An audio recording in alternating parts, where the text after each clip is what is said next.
Is cool here on the south side of Chicago for ESPN Sunday Night Baseball, presented by Taco Bell.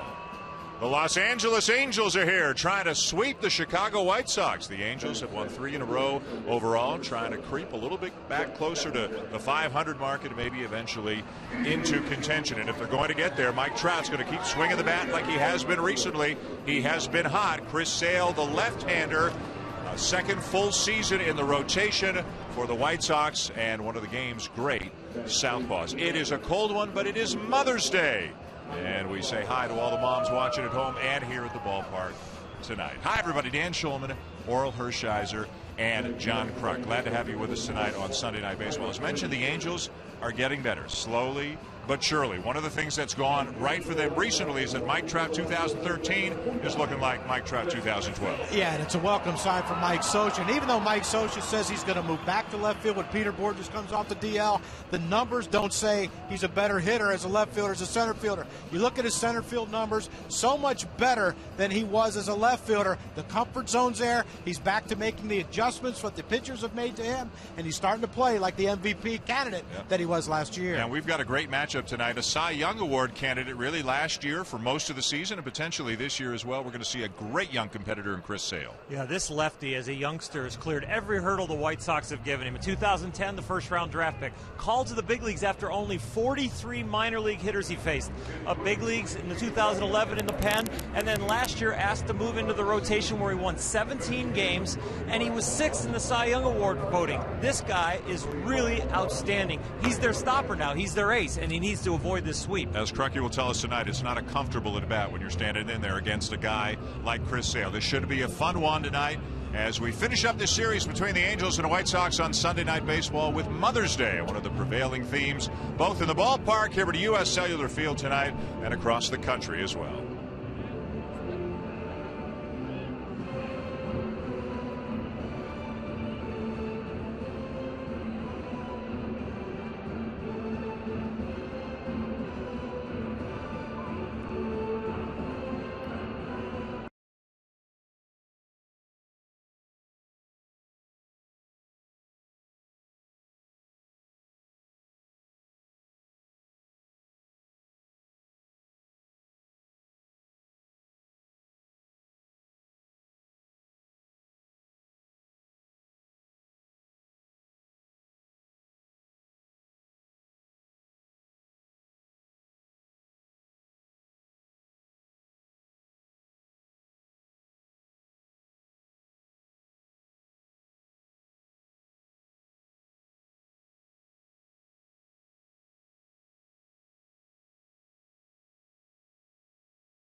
The record of just 14-22, but as mentioned, they have won 3 in a row, and they're looking to sweep the White Sox if they can get it done here tonight. Let's go down to the field now and check in with Buster Olney.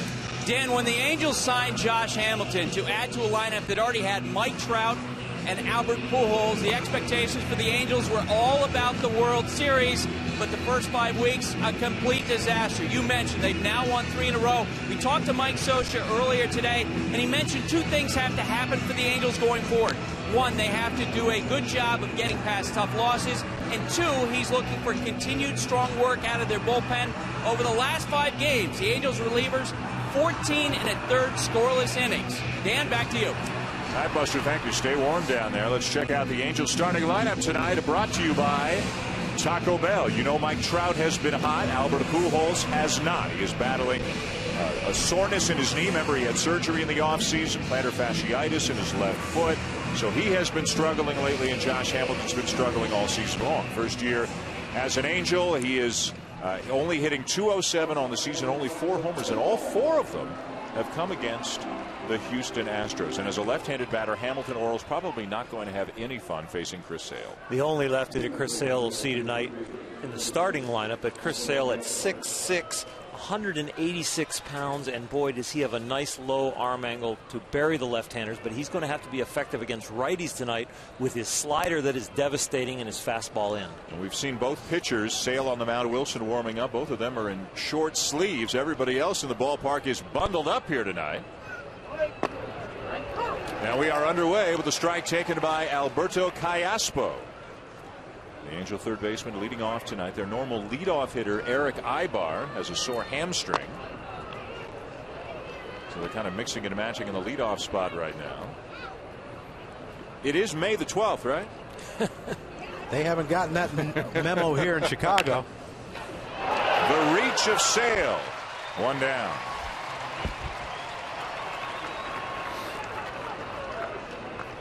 And now one of the matchups we've been looking forward to here tonight. Mike Trout, last year's Rookie of the Year, runner-up in the MVP balloting, facing Chris Sale, an all-star a year ago and a budding ace.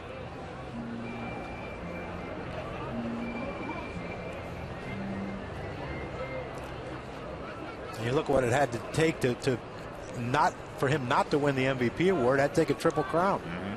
Miguel Cabrera taking the honors.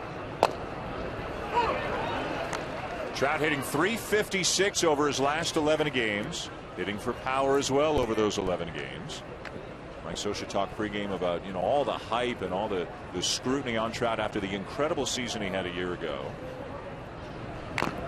And he said now, Crucky, it's almost as if Trout's kind of into the grind of the season. All the white noise is gone. Now it's just baseball. Yeah, and plus too, Dan, the adjustments that pitchers have had to make to him. Sometimes it does take a year of a guy just torching a bunch of pitchers to them to figure out we better change our game plan against this guy. And I think now Trout is starting to make adjustments to what the pitchers' adjustments were early in the season. He's definitely more comfortable in the batter's box, seeing pitches better. We're seeing a lot of good swings, and then when they make a mistake, he's making them pay now. Earlier in the season, the beginning, he looked a little anxious in the box. There's the slider, bounced in by Sale. 2 balls, 2 strikes. And that's the one right there with 1 ball, 2 strikes. That might have been a pitch early in the season, early part of April. He might have chased that pitch because of being over anxious. Now he's seeing it, like you said, Orel, and he can just lay off. Change up and a swing and a miss to get him 2 down. Well, there's a pitch. That's a reputation pitch now on Mike Trout that Chris Sale just gave him. A 2-2 changeup, throws him the breaking ball, and then comes back with the changeup. And when you're second in the MVP voting, all of a sudden you're going to get off-speed pitches and pitchers' pitches in 2-2 counts. They're not going to give in, and I'll tell you what, that was a dandy from Chris Sale. That's the kind of changeup that'll win you 17 games last year and get you off to a good start this year. Albert Pujols rolls one out to short, and the Angels go in order. C.J. Wilson to the mound. When we come back to Chicago.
Sunday Night Baseball is presented by Taco Bell. Sometimes you gotta live Mas. And in part by Ford. Only Ford gives you EcoBoost fuel economy and a whole lot more. Welcome back to Chicago. The Angels and the White Sox tonight on Sunday Night Baseball. The Angels looking for the sweep here in Chicago before they head home to start a 9-game homestand. The Angels going quickly and quietly against Chris Sale in the top of the first. Let's take a look now at the starting lineup for the White Sox, brought to you by Taco Bell. And this, there's no way to sugarcoat it. This has been the worst offensive team in the American League so far this year. They're last in just about everything. But maybe Paul Konerko can get hot. He, of course, has been one of the great hitters in White Sox history, second to only Frank Thomas in both home runs and RBIs on the White Sox all-time franchise leaderboards. Diane Viciedo, since coming off the DL a couple of days ago, has injected a little offense into the White Sox lineup. He is 4 for 6 in the first 2 games. They will face Orel, another pretty good left-hander. We got 2 of them on the mound here tonight. This one is C.J. Wilson. Both lefties tonight converted relievers to starters. CJ has made an outstanding conversion, and he's a 2-time All-Star the last couple of years. And the key to his success tonight for me will be trying to get his off-speed pitches over, especially his curveball and his changeup.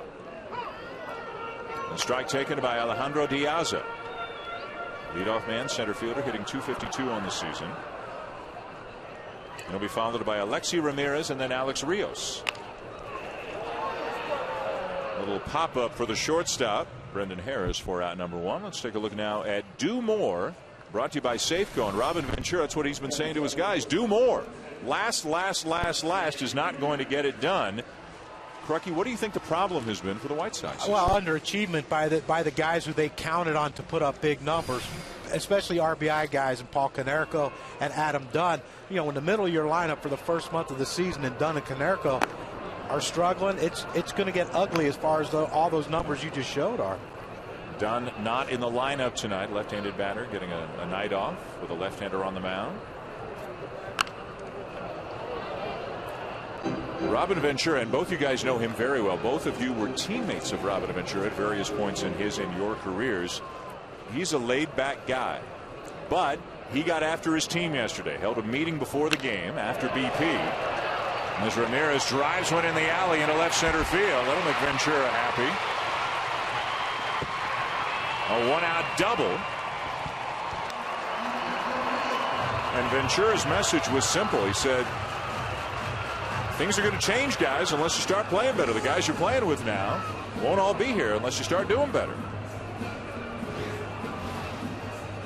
Little fastball here. CJ leaves up. He throws a fastball and a cutter. Looked like he was trying to cut that in, but made a mistake. And Ramirez makes him pay, hitting this gap shot. It's a nice swing, stays compact, and drives through the ball. That's the kind of thing Robin Ventura is looking for his offense. He needs a spark. So a runner in scoring position with 1 out here in the bottom of the first for right fielder Alex Rios.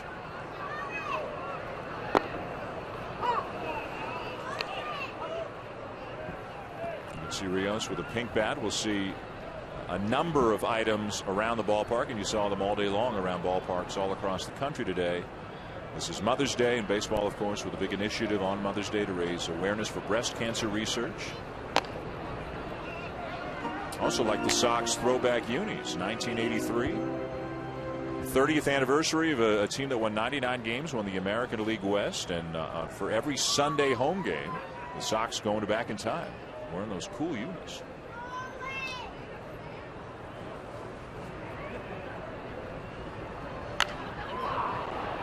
Popped him up. Pujols in foul territory for out number 2. You saw the pink wristbands, the pink bats, even in the crowd. A lot of items get auctioned off after the fact by Major League Baseball to raise money towards breast cancer research. Pink cleats, some guys with pink gloves, pink ribbons. It's a pink out. It is. It's for a great cause, and so many of the players talk so highly of their mothers and the impact they've had on their lives. It's absolutely wonderful to hear the guys kind of loosen up and be sensitive. You saw the pink cleats that Paul Konerko's sporting in this one tonight. Beautiful thing. even the baseballs, guys, special baseballs tonight with pink stitches on them. That's something new they're doing this year.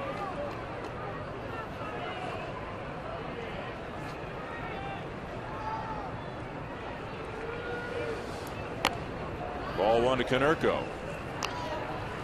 This is new, I guess. Yeah, it's nice. It's nice, huh? Yeah, pretty. I'm going to take this home to my daughter, I hope. If no one knows. Some of the guys are going to try to fight you for it down at the truck after the game. You can buy it online also. Yeah.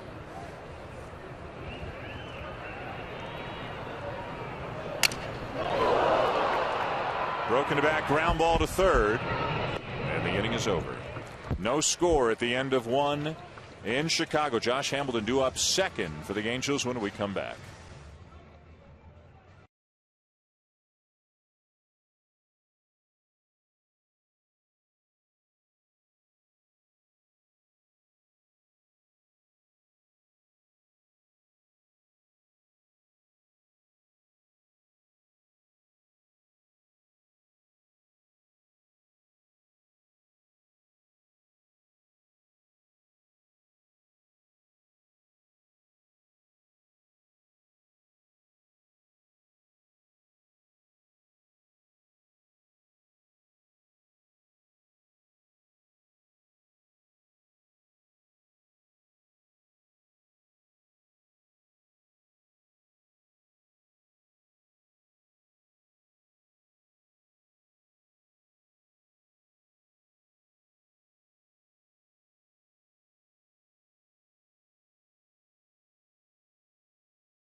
Top second at U.S. Cellular Field. No score. Angels and White Sox. Chris Sale on the mound for Chicago tonight.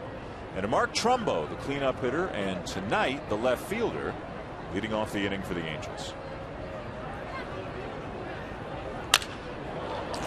Liner to short. 1 pitch, 1 out. That'll bring Josh Hamilton to the plate. Left-handed batter coming up against a tough lefty in Sale as we take a look at Hot Zone. Brought to you by T-Mobile, and this is looking, Oral, at the locations of the pitches when Josh Hamilton strikes out against left-handed pitching. The red one's the more frequent, so you can see they're really getting him down and away. Yeah, the blue one's the least frequent places, and I'll tell you what, down and away, if he is jumping at the ball, especially with Chris Sale's slider, he'll be swing and miss a lot.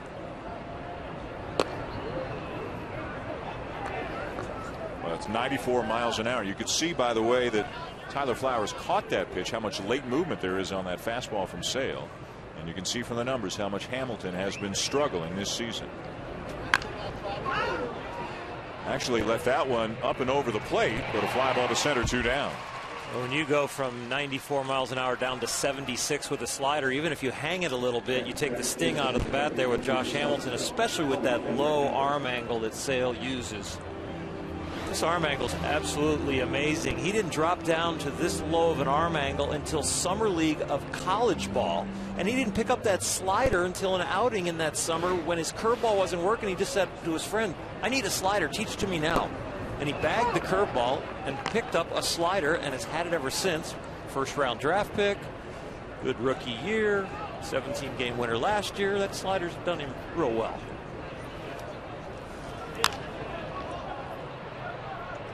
Howie Kendrick sends one to deep right, carrying and caught on the track by Rios. That ball went a little bit further than maybe he thought it would. It's a 3-up, 3-down, 5-pitch inning for Chris Sale with a little bit of help from his right fielder.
Flakes. You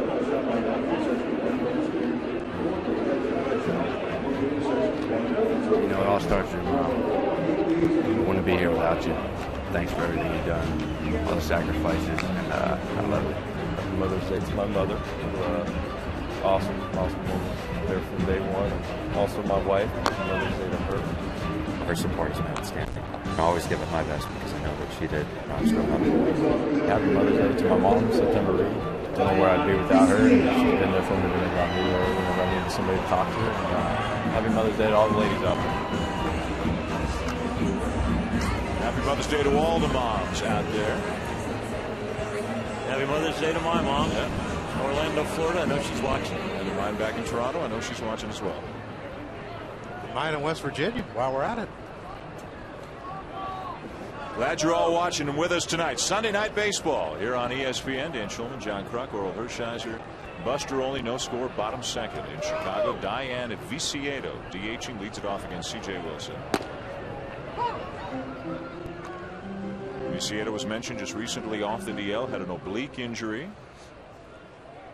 Robin Ventura saying if there's a benefit from the injury, he's actually not swinging quite as hard now as he was before. Maybe that had something to do with the injury. So he's cut down the swing a little bit, and maybe that's helping him. He's 4 for 6 since he's come back. And I think knowing Robin and the coaching staff for the White Sox, that if he starts feeling better and starts over swinging, one of them might whack him in the ribs with a bat. They'll do just about anything to find some offense from this group right now. What did you guys make? We mentioned the meeting that Robin Ventura held last night. We mentioned how laid back he is. You guys were both teammates of his. What did you think of when you heard that he went off on his team a little bit? I liked it, and because it's so not him, but I think that sends a bigger message to your team that, you know, when a guy who's as laid back as Robin is going to get on you guys and get on us by the way we're playing, we better go out and do something, because I play with managers that were meetings yellers, and I played with others like Jim Fregosi, who rarely had a meeting, but when he did, it meant more to us because he never did do it. Swing and a miss for out number 1. Let's go down to Buster. Guys, the players for the first time heard an angry Robin Ventura, and I was told that they really felt like this was the perfect meeting, the perfect timing, and it was the perfect words. And part of what he said to the players was, you have to cut down on these mistakes that are just killing us, in particular on defense. Now here's the problem. Then they go out and make 3 errors last night and lose a ball game. So it didn't have an immediate impact as Jeff Keppinger takes a strike at the knees. Yeah, I mean, you can yell at someone all you want, but if they're going to miss a ball, they're going to miss a ball, whether you yell at them or not. But I think it's more of long term. Start focusing more. Get back into this game situation and playing the right way. Fly ball right center. Trout.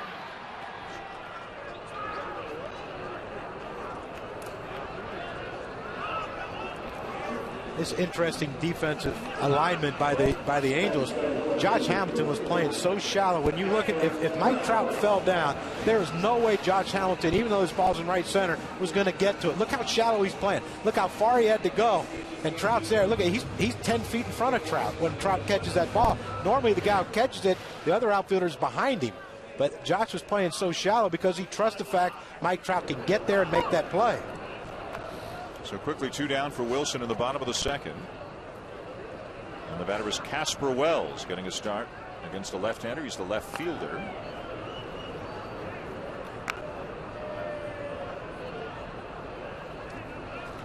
Wells has already seen time with 4 different organizations this season. And he lines the ball to right center, a solid base hit. Trout in front of the track. Wells on his way to second and in there.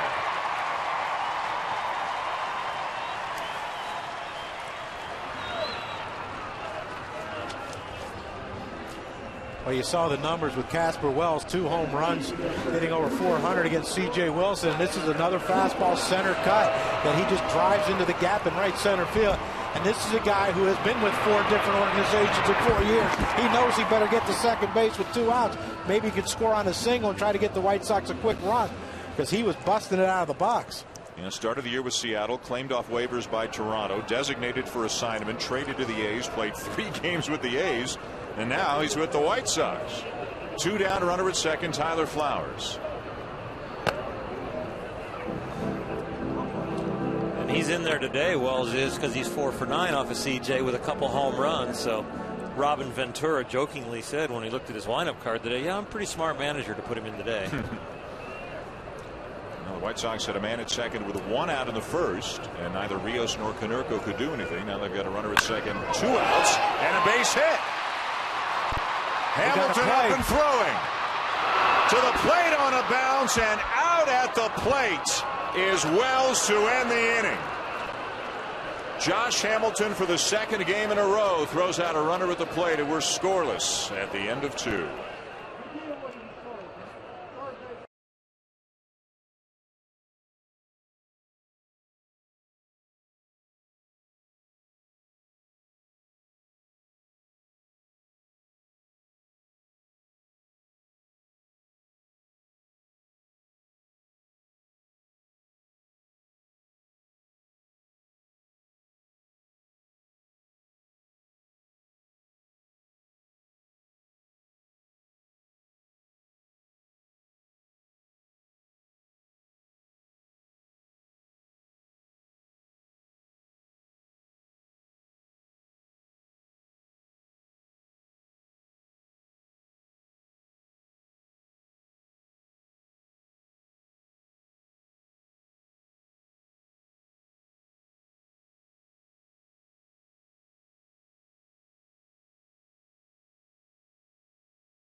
They are. Tito's having fun. The Indians are 20-15 on the season, the same record as the Tigers right now.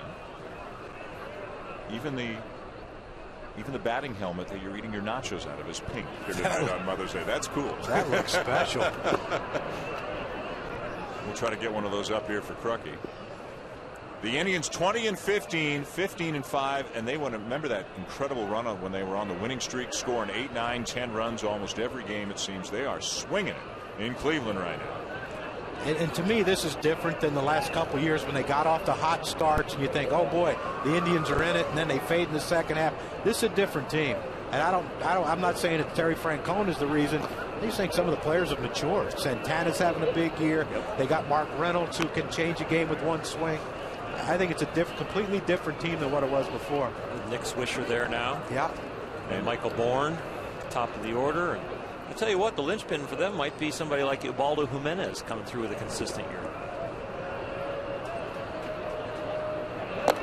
3-0 on Brendan Harris. Interesting game, by the way, for the Indians tomorrow. They had some weather issues earlier this year. Lost out, had a couple of games postponed against the Yankees. The Yankees are doing a one-day stop in Cleveland to play a make-up doubleheader tomorrow. Oh, the fun never ends, Dan. The fun never ends. Strike taken by Harris, who's filling in for Eric Ibar, the normal shortstop for the Angels, day-to-day with a hamstring injury that happened on Thursday. In a pinch, could be used maybe to swing the bat tonight. Probably wouldn't be able to play in the field. Chopper left side. High throw, but not too high for Konerko to bring down from Keppinger, and Harris is retired. One down. Major League Baseball continues on ESPN tomorrow and Wednesday. Tomorrow at 7 Eastern time, it'll be David Wright and the Mets taking on a former Met, Carlos Beltran, and the St. Louis Cardinals. Then Wednesday, an American League East Division matchup, the Red Sox and the Rays. Both games on ESPN and also live on Watch ESPN. I know this will shock people, but the Cardinals actually gave up some runs today. After what they've done the last couple of nights with Shelby Miller and Adam Wainwright, they were beaten this afternoon by Colorado 8-2 as Colorado avoids the sweep, and they end their scoreless streak at 28 innings.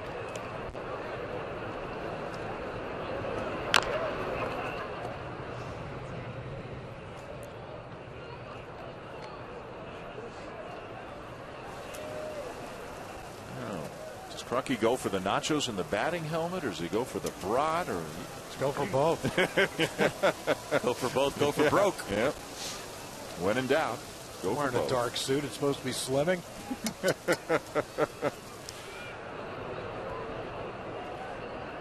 Like some sort of cinnamon stick there, if my memory serves me correctly. You played a year here. I'm sure you Not sampled quite a year. Not quite a year. Yeah. Yeah. You were supposed to play a year here. I was. Well, yeah. You played here. I did. Yeah. From what I've been told. 2-2 on Chris Iannetta, the Angels catcher. That was, what year was that? Your last 95, year? 95, yeah. Everyone talks about this field. Oh, it's a great homer hitting park. It hit a lot of. I didn't find it that way when I was here. Was it the ballpark? No, I think it was the 30 pounds overweight I was after the strike. I couldn't get my bat around the belly to swing. Would be my opinion.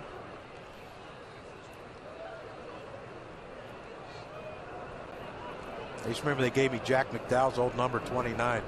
Didn't quite fit. Swing and a miss. Yeah, McDowell's more Sale-like than he is Kruk-like in terms of build. And speaking of Sale, the other left-hander, C.J. Wilson, or let's take a look at their deliveries and how different they are. A little more conventional delivery and arm angle from C.J. Wilson. He has a nice little three-quarter delivery, short stride, same leg kick right there. See the three-quarter height. That's what we talk about. But then you see Chris Sale kind of hunch over and then come from the low arm angle. That's almost sidearm, you would say. Not the land down under, but definitely whipping it up there from the side. And that freed his arm up when he went to that delivery. Believe it or not, his summer league team in the Northwoods League College League, Greg Vaughn's son, the ex-big leaguer Greg Vaughn's son, was on the team, and Greg Vaughn was hanging around as a coach and asked him to change because he wasn't doing very well, and that has led him to a big league career. Ground ball to second. Luis Jimenez retired. 3 up and 3 down. Go the Angels again. Sale off to a very good start tonight. No score through 2.5.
Outside of Chicago, a chilly night here on Mother's Day 2013. No score. The White Sox coming up. Second baseman Tyler Green looks at a strike from C.J. Wilson. Gordon Beckham on the DL, broken bone in his hand. Hope to get him back within a couple of weeks. Really help stabilize the defense on the infield. Defense has been an issue for the White Sox this year. In fact, the White Sox and Angels, both teams have committed 27 errors. That's tied for the most in the American League. It's hard enough to pitch in the big leagues, but when you give him 4 outs, that really makes it tough. And Gordon Beckham is an outstanding second baseman.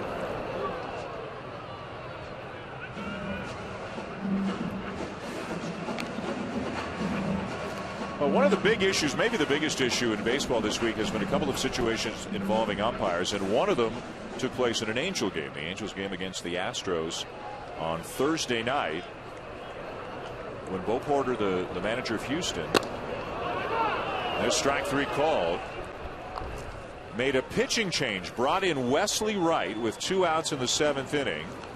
Wright warmed up. Mike Scioscia announced a pinch hitter, and then Bo Porter went back out and said, now I want to go to my bullpen and bring in a right-hander. And Mike Scioscia said, wait a minute, the pitcher has to face a batter. You can't make another change with a pitcher until he faces a batter. You can see Mike Scioscia saying to Field and Culver, the crew chief, what are you doing? He has to face a batter.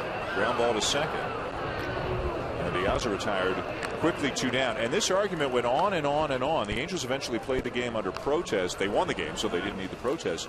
But this is one of the most basic rules of baseball. Field and Culver, the crew chief, suspended for 2 games. The other umpires fined. And it was surreal watching this scene unfold, because this is something that happens in every single baseball game. Embarrassment to baseball is what it was right then, because it's one thing a manager, Bo Porter, didn't really know what the rule was, or else he wouldn't have gone back out to bring the righty in. But it's even worse when the umpires don't know, and then when it was brought to their attention, they still did nothing about it. They had an opportunity to change it and say, you know what, we need to get the lefty back out here, we made a mistake, and they didn't. Alexi Ramirez pops one up, and we're at the end of 3. More on that situation and the other big umpiring controversy from this past week when we come back.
But it is in the 40s tonight, and with a bit of a breeze by the end of the evening, expected to feel like 38 degrees here in the middle of May. But they play on.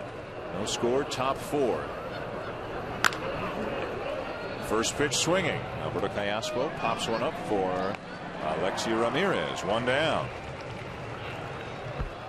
So Chris Sale has faced 10 and retired 10 so far here tonight. Talk about how cold it's going to be. There's not an ounce of fat on that young man. He tries hard to keep weight on, to keep his power up. Last year pitched at around 168 to 170. He was giving himself standing ovations when he broke camp at 180 this year out of spring training. Truckee gave himself a standing ovation when he broke 180, but he was 13 when he so. Headed into junior high. Well, I asked Chris if it was going to be easy for him to keep weight on as he got older, and he said, well, I don't know, because my dad got married with a 28-inch waist. My grandfather was a paratrooper, and the guys he jumped out of the plane with said he was the only guy that went up when he jumped out of a plane. What'd you say, 4 protein shakes a day? He's a 4 or 5 sandwich guy a day, 4 protein shakes a day, do anything he can to keep weight on. And I was like, he's gone to the wrong people. I could help him immensely. In no time. Is there anybody, guys, that he reminds you of? His build, his delivery. He's such a unique package out there on the mound. Well, when he's in the bullpen, he's throwing 95, 96. Today he started at 94, but he'll be down around 91 as the game wears on. Some people say a little bit of Randy Johnson, you know, but he was 6'11" and threw a lot harder, and because of the slider. Now, John Candelaria wasn't. That's a good one. As slender, but pretty much the same. I wouldn't have a chance against him. Yeah, that arm angle is tough on lefties, John. And I'll tell you what, he's coming from such a wide angle, it's even tough on the righties to pick up. Yeah, if he was 5'10", you wouldn't mind it because his arms wouldn't be that long, or he wouldn't stride that far out. But well, he's not afraid to pitch into righties, and then when he can break that slider from the left-hand batter's box all the way over for a strike or down and into a righty, that's what gives those righties a tough time on when to pull the trigger.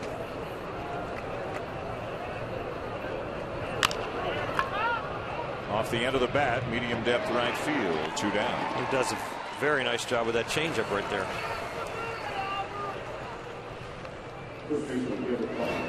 Yeah, and here's what wasn't a lot of fun. This is John Candelaria. I mean, look at this delivery. I mean, almost the same arm slot, really. It didn't step quite as, it didn't crossfire like Chris Sale does, but I mean, just as nasty, and he threw hard and a little bit of a mean streak. And there's Chris Sale, pretty much the same arm angle and velocity and slider and day off.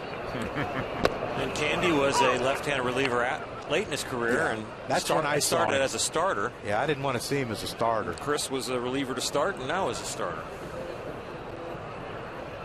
Look at that, 95 with movement, and he just beat Pujols with that pitch. He did, but you know, tip your hat to not only Chris Sale in that pitch, but Albert Pujols for being out there on a daily basis, what he's dealing with physically. And not enough is said about how much of a gamer he is and playing through his injuries, because a lot of guys would probably be resting or taking some time off, but he knows he needs to be in there for his club, and he'll go until he can't go at all. Well, the thing is, it's his left foot that he has the plantar fasciitis, and it's his right knee, so he has no base underneath him. And you know, people say, how come he doesn't hit? How come he hasn't had a lot of home runs? How come he's not driving the ball? Try to hit without legs, and it's just all arm swinging. That's basically what Albert's going through right now. But he did score the winning run last night on a wild pitch. One hopper to short, and again they go in order. Sale cruising in the early going.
Baseball, presented by Taco Bell, is brought to you by Brewing Company, brewer of artfully crafted beers, and Kellogg's Frosted Flakes cereal.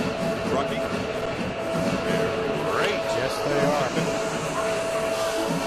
are. No score, bottom 4. Some FaceTime brought to you by Edward Jones Most Rolling with Robin Venture.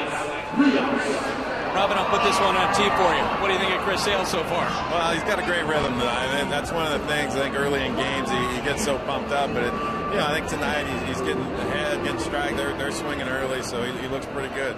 What's going to happen for your offense to break out? Well, I mean, it's just like last inning or the inning before where you get the hit with a guy on second base. That's the one you've been missing. So you get a couple more of those, you get some shots at it. Everybody kind of loosens up a little bit and you swing a little easier. Robin, thanks. And you look at some of the names in the lineup, a guy like Alex Rios, Paul Konerko. These guys have resumes. They've got credentials.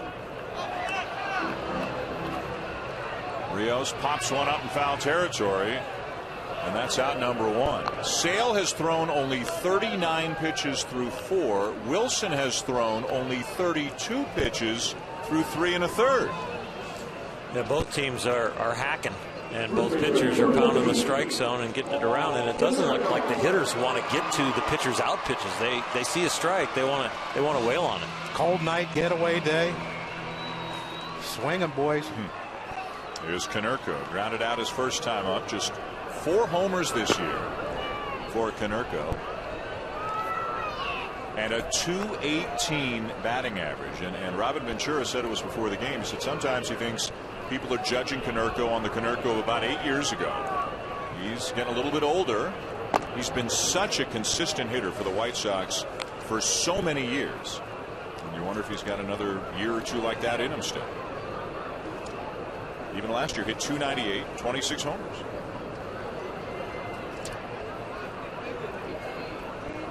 And that's why you have to think it's just a timing thing. You can't lose it that quickly. A guy who's put up numbers like that year in and year out, you just don't go that quickly. Such a professional hitter, and not a guess hitter, but a quality kind of anticipator. And he's getting the mistakes when the pitchers are being on him right now, but he is missing his timing.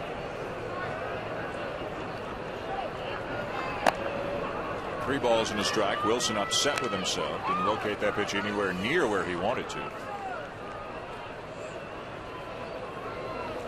Wilson 3-1 on the season, a .386 ERA. Wilson has thrown more pitches per start than any pitcher in baseball this year, averaging about 110 per start. But he's been efficient so far tonight.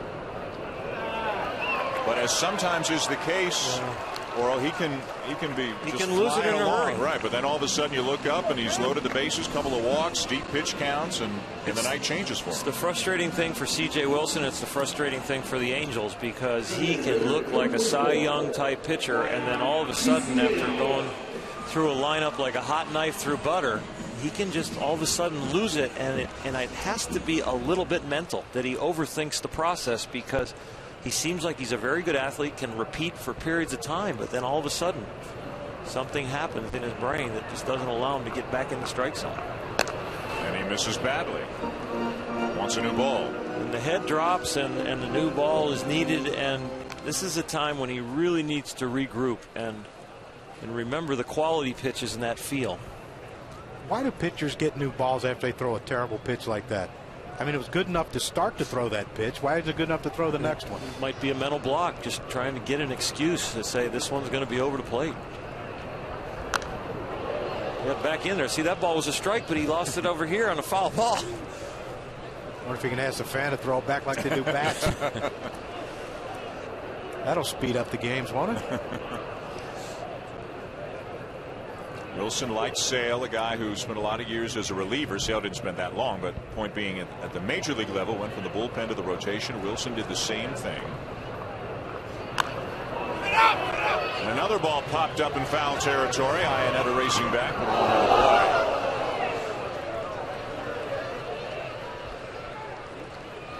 You know, one of the things with CJ, and he is attacking hitters as he goes through the order at different times, is that his best two tools are his fastball and his cut fastball.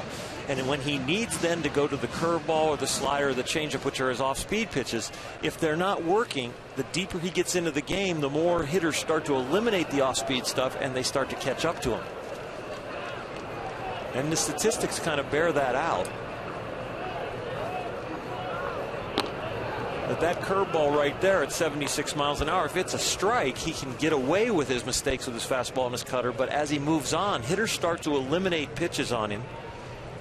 And all of a sudden, he becomes somebody who really can only throw hard stuff for strikes. And you can see the OPS graduate as he goes through the lineup multiple times.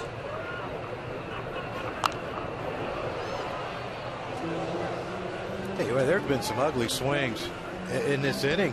Rio swung at a pitch that was up over his head and in, popped it up to the catcher, and Viciato right there. It's like they're not picking up the ball. He's shanked two over here to this side.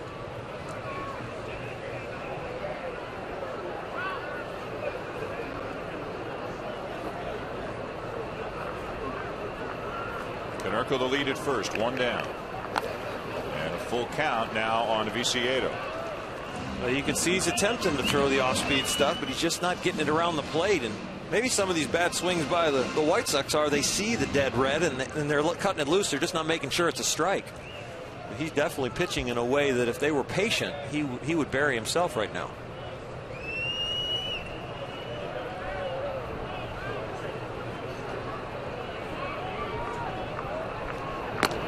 All four back-to-back walks.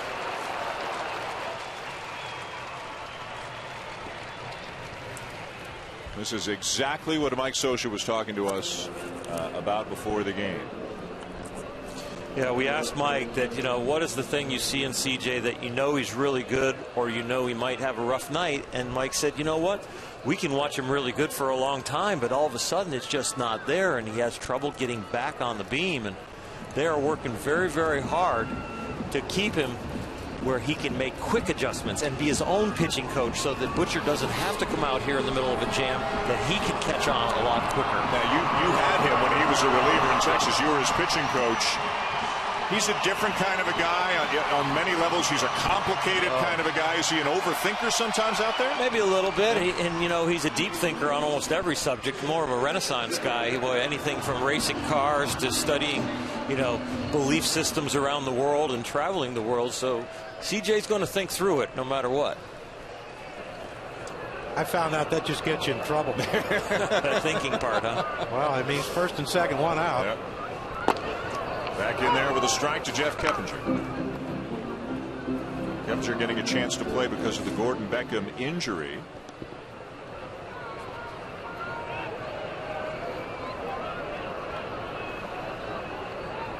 Beckham injury forcing some rotating on the White Sox infield. First and second, one out. Liner to left field, and it is caught by a sprawling Trumbo out there for out number two.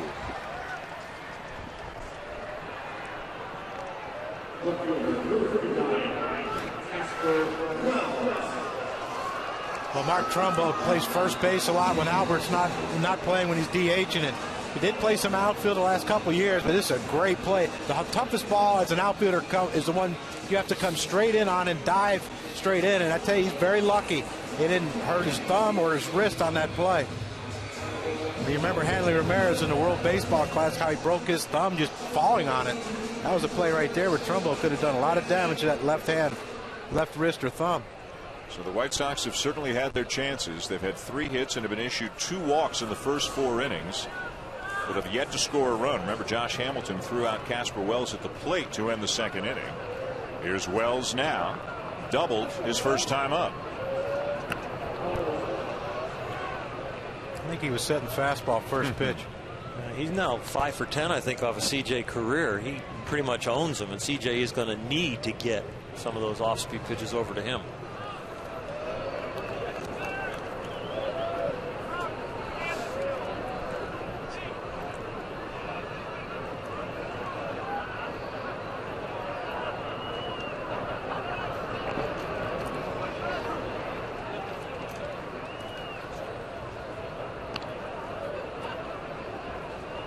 Were you aware, Oral, like what Casper Wells has, 10 at-bats against CJ, 5 for 10 with 2? Were you aware of that little amount of at-bats of a guy that hit you good? That's strong, yeah. You usually don't look at it with that few of at-bats, but if a guy owns you that much, then you're going to go back and watch those at-bats and see what he was hitting, and I'm sure it's been pretty much dead red.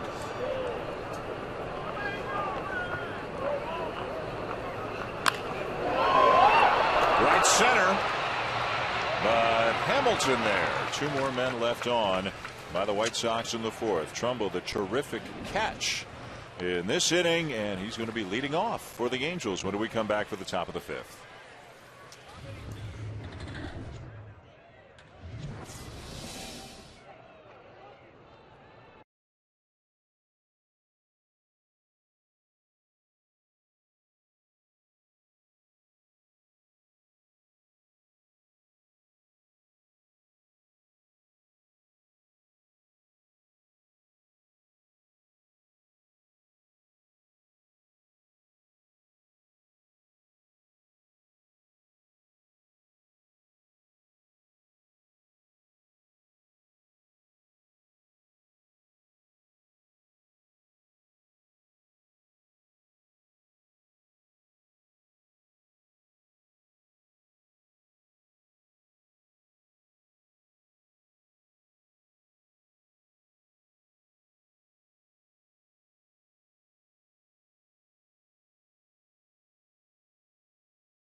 Scoreless game here between the Angels and the White Sox. Young baseball fans staying active on one of the many fields here that they have at so many ballparks across the country.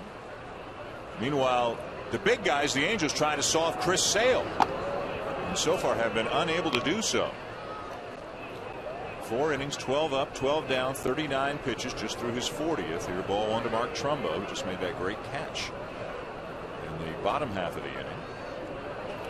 Trumbo quietly with 9 homers, 26 RBIs already.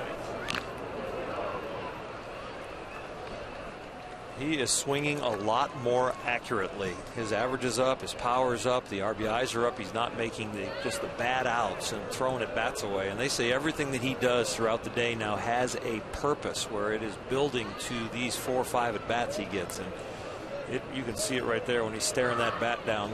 There's a reason he's getting in that box, and there's a lot more discipline to his game.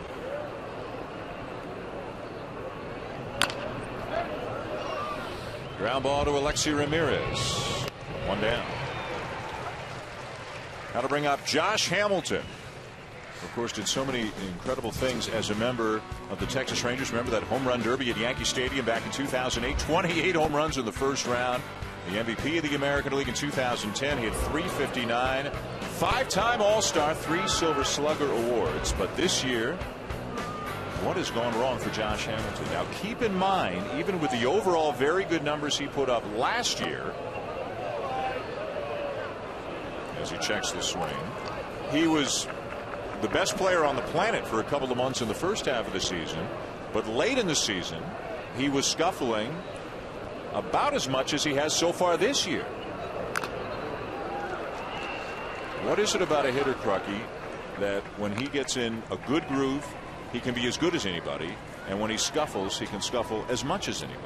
Well, I think with Josh, it's pitch selection, and when he's getting a strike and he's putting a good swing on it, he's putting it in play and hitting it hard somewhere. I mean, that pitch right there by Chris Sale, the 1-0 pitch, it was a pretty good pitch to hit, and he swung through it, and now he's able to chase a slider in the dirt. Got the breaking ball down, hits a ground ball to second, out by a step, 2 down. One of the more frustrating things about watching a hitter like Josh Hamilton is when he's going bad, you think he's really not thinking the game, because he's such an aggressive hitter and has been so successful being aggressive that when he goes bad, you think he's not a very good situational hitter and that he's, giving in to what the pitchers are trying to do. And so it gets really frustrating to watch him when he is slumping. He says his spirits are good, that he's not getting down on himself, and you see him smiling. Now Kendrick looks a lazy fly ball to right. And man, they are having no success against Chris Sale.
Presented by Taco Bell. With John Kruk, Oral Hershiser, and Buster Olney, I'm Dan Schulman. Welcome back to Chicago. Chilly night. Happy Mother's Day. No score. Bottom 5. White Sox trying to salvage the final game of this series after the Angels won the first two 3-2 and 7-5. Tyler Flowers, the White Sox catcher, a number 8 hitter, who had a base hit his first time up. That was the play where Wells was thrown out at the plate by Hamilton to win the second inning. 3 hits for the White Sox, 2 of them doubles. C.J. Wilson's also walked a couple. But the White Sox have left 4 men on.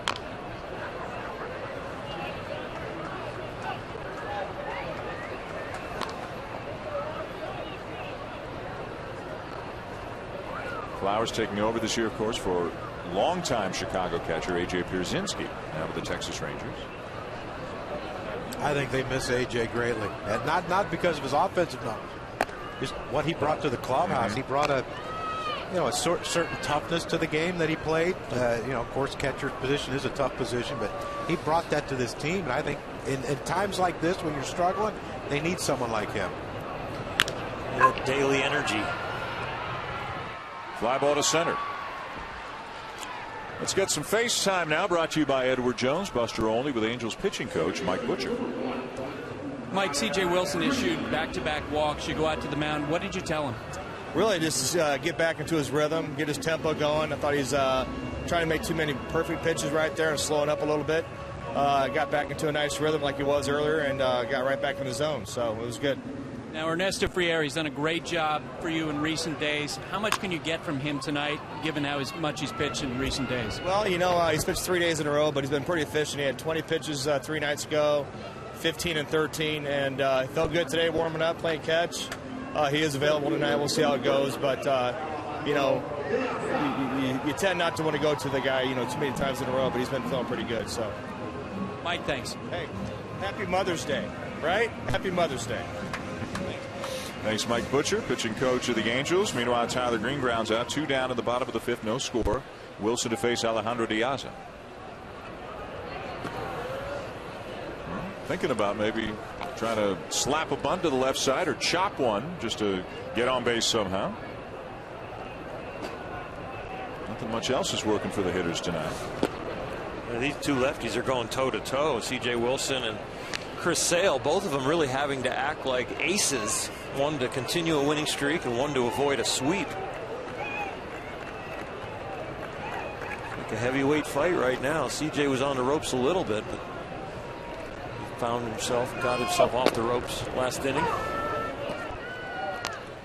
He might have had a standing 8 count somewhere. Yeah. When Josh Hamilton threw a runner out at home. Yeah, he's had 2 of those. Yeah. Wells. And Wilson upset with himself again as he misses low, ball 3. That's the perfectionist in him. He's, 2-1, 2 out. Here we go again. Don't make the perfect pitch. You have unbelievable stuff, unbelievable arm. Mike Butcher loves working with him. But I'll tell you what, just throw some strikes. He does over the inside corner, full count. 93, 94 miles an hour with a fastball. You could cut it. You could throw a slider around 78, a curveball around 74. You've got a changeup. Sometimes you just got to get it around the plate, on the plate. You don't have to hit the corner, make the perfect pitch. His job, of course, a little bit bigger with Jared Weaver having been out for several weeks with a broken left elbow and still several weeks away as Chris Sale tries to stay loose and stay warm in the White Sox dugout. These cold nights, you feel good, but it does get to you a little quicker because your body's working so hard to stay warm.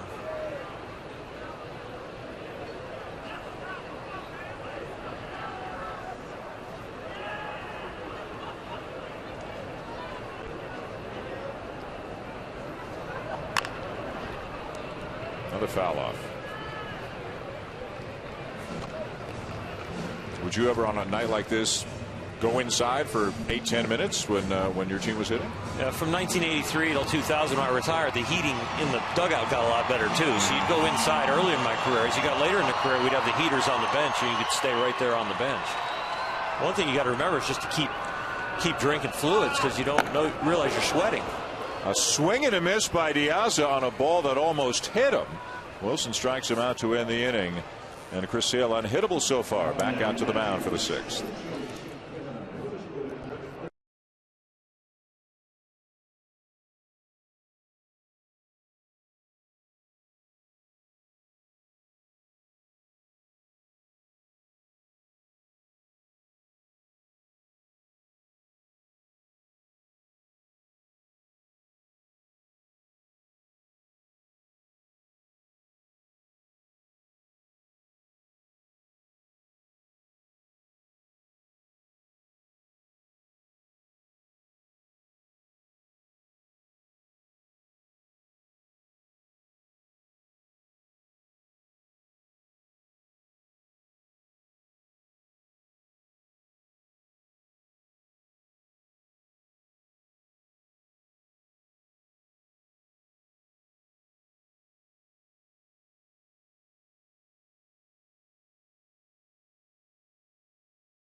win today. Mariano Rivera picked up save number 15. 43 years old.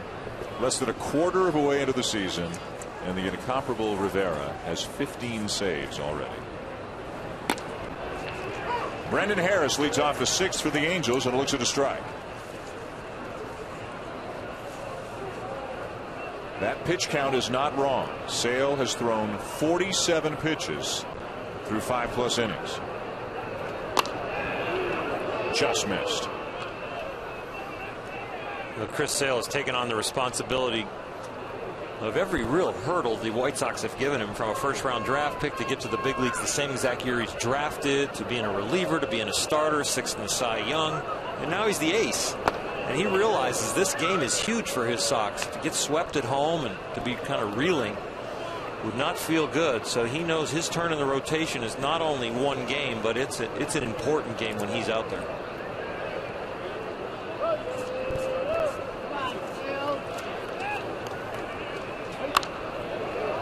Play 2-2. Sale went to a school that became very well known a few months ago that a lot of people didn't know a whole lot about before that. Florida Gulf Coast University, the same school, of course, that had the basketball team that won a couple of games and shocked people in the NCAA tournament. They were a Division II program then when Sale was in college. Look at that pitch. Wow. No chance for Harris to pull the trigger. Sale eventually became a first-round pick back in 2010. There were some guys taken ahead of him you might have heard of, including Bryce Harper, the first overall pick in 2010. And Manny Machado was the 3rd overall pick. How good is this draft going to turn out to be? Matt Harvey, the 7th overall pick. Chris Sale went 13th, drafted and debuted in the same year. You don't see that a whole lot. Barely pitched in the minors. 11 minor league appearances totaling 10 1/3 innings. That's it. Before he came to the big leagues. He faced 43 minor league hitters before he came to the big leagues, and then he faced 92 at the end of the season. That was enough. Yeah, it was enough for him. Throwing 95 from the left side. Sidearm, yeah, we'll take him. Boy, he's got all his pitches working tonight. The fastball, the slider, and the changeup, and he's using them all effectively, and they are all his out pitches. There's not one that he is relying on exclusively.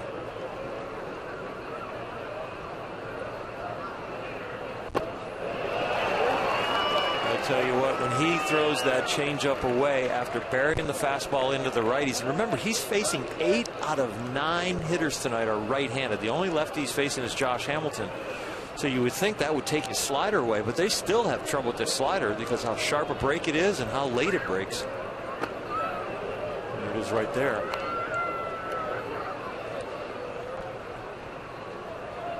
He's only 24 years old.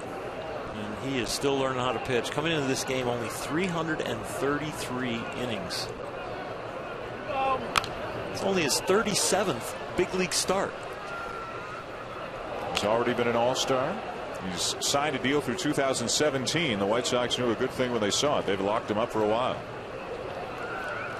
The only thing they worry about is just the frail build. Can he hold up? And there is something to being heavier that it makes it easier to throw hard. It's just that the weight and the force going down the hill, the bigger you are, you don't have to be quite as strong to put as much effort in. In that case, that'd be Aroldis Chapman. You still got to have arm speed and functional strength, John. Oh. And you got to sequence it up. Yeah. Pass. Pulled foul. Iannetta giving Sale a battle.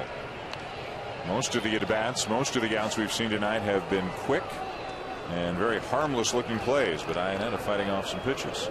8th pitch of the at-bat upcoming.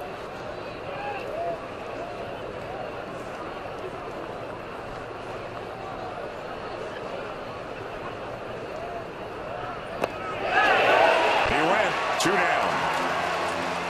Yeah, we see a changeup right there that throws his 4th strikeout, but he's gotten 7 ground balls, 4 outfield outs. And I'll tell you what, the big 3 with Trout, Albert, and Josh Hamilton, they're not really getting it, and they're getting every pitch. Josh Hamilton gets a slider right here. Trout, he gets a changeup away on the corner. Albert gets another changeup that would have been a strike. Josh Hamilton gets another slider, and he's wearing him out with every pitch that he's got. A lot of funky looking swings, a lot of swings and misses. He's dominated everybody that the Angels have sent up there tonight.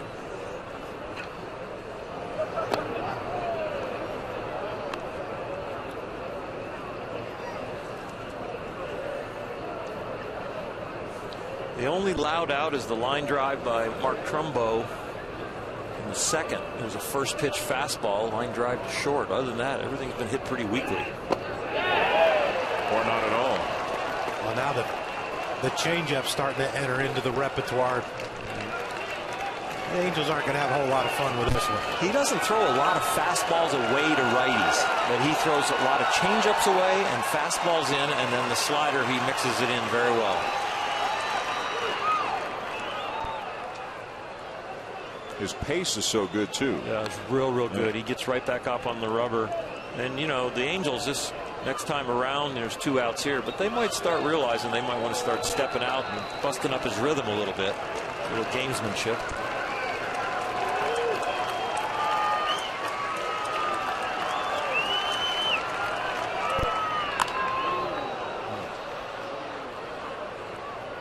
That's 2-3 changeups in a row. And then the fastball in. That's what you get. That feels real good on 38-degree weather. It doesn't. But it doesn't feel good when it's shooting over your own dugout, too, on the other side of the field. Well, now he's set up for the changeup away, which he's got a good release point for. The slider down and in, which he's got a good release for. He's set up for anything right now. He's set up for anything right now. Except a knock. Inning over.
By Taco Bell. Cold night in Chicago. No score in this game between the Angels and the White Sox going to the bottom of the 6th inning. 2-3-4 in the Chicago lineup. Alexi Ramirez looks at a strike from C.J. Wilson. Ramirez doubled in the first with 1 out, never got any further in second. Popped up in the third.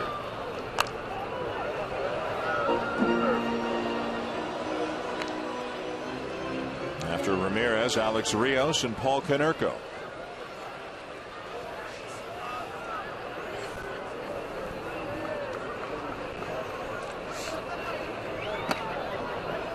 Dismissed up and in.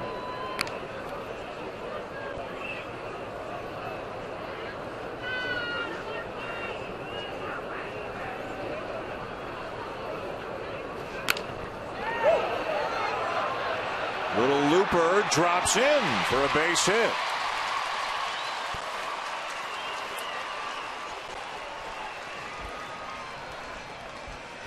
That is the 4th hit of the night for the White Sox, and that is precisely 4 more than the Angels have so far tonight.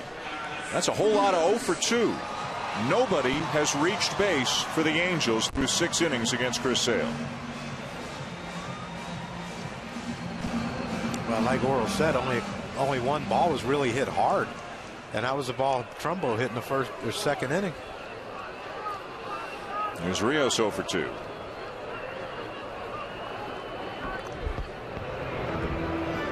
Ramirez with 4 steals on the season. Well, it's Rios just hasn't had too many good at bats. Popped up to first, popped up to the catcher. He's trying to hit the ball the other way. If he can get it on the ground, he might have a 1st and 3rd situation and get a little rally going here for the White Sox.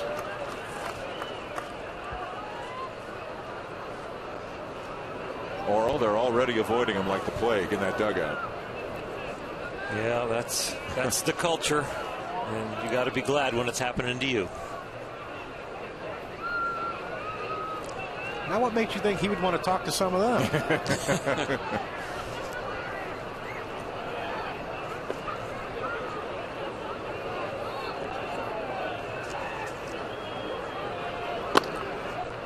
Let's go down near that dugout to Buster.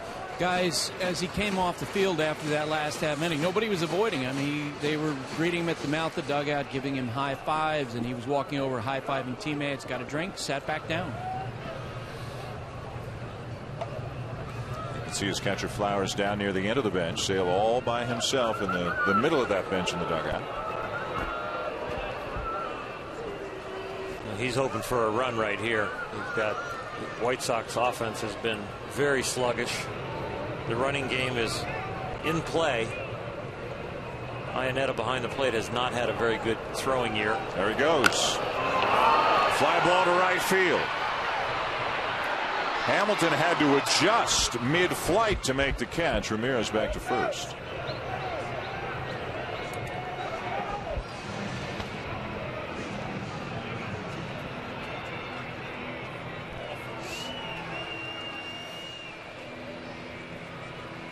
What did Mike Scioscia see, guys?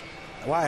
Alexi Ramirez was running on the play, and he went past third. It looked like he had some choppy stutter steps from the dugout. Went past second. Yeah, he went past second and didn't know if he retouched.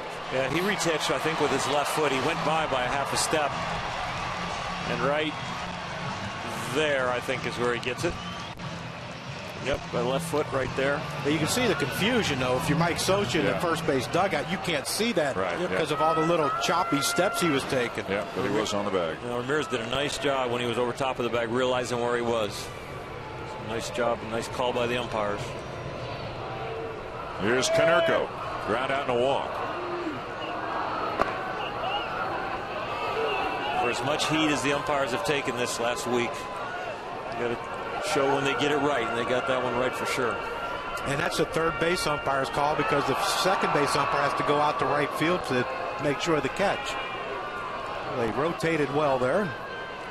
We give them their props, Oral. For sure. And a tough week in a couple of other instances, as we talked about a little bit earlier, but definitely got that one right here. Tell you what, players have bad weeks, general managers have bad signings, managers make bad calls, umpires are human too. It's a little more embarrassing when it's the leaders of keeping everything in order. Yeah, but they shouldn't have a bad day with rules or with replay, and they did. Yeah, that was the hard part. I mean, that's why replay was instituted, wasn't it? To get the call right, and they still didn't do it. Yeah. That was the Oakland-Cleveland game from earlier in the week when a home run should have been awarded to Adam Rosales of the A's, but was not.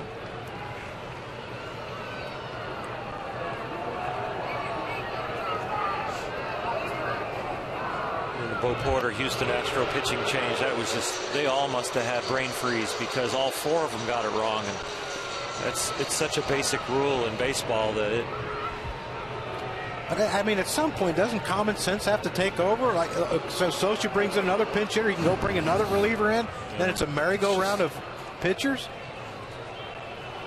You just want to turn the page. It was so embarrassing. Can you imagine the September call-ups, how many changes you can make if that was the rule? Runner goes. Pitch in for a strike. Throw down. Not in time. Well, they're now 3 for 3 in stolen base attempts and success off of C.J. Wilson, and they're 25 out of 27 with Iannetta behind the plate. That's what we say, the running game was in play. C.J. doesn't take a lot of time to get home, but it's a breaking ball, and there was a good jump, a good read on his move, and not the first. Not a bad throw by Iannetta, maybe a little high, but pretty good throw, but he beat that pretty easily. I think there's something in C.J.'s delivery that they know when he's going home, because he got an awfully good jump right there. So again, the White Sox have a runner in scoring position.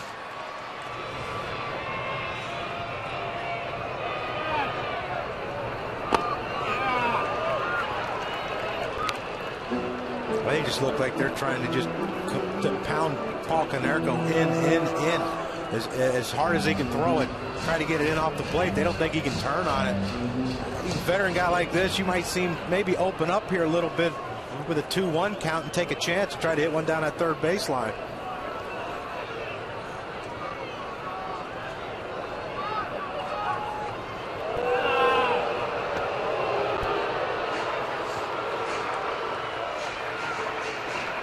That's where you think the guy in the mound might be a little distracted from where the real game is at the plate. When there's no pickoff on and you're jump spinning a second. The game's at the plate right now. He's got to really bear down on Konerko.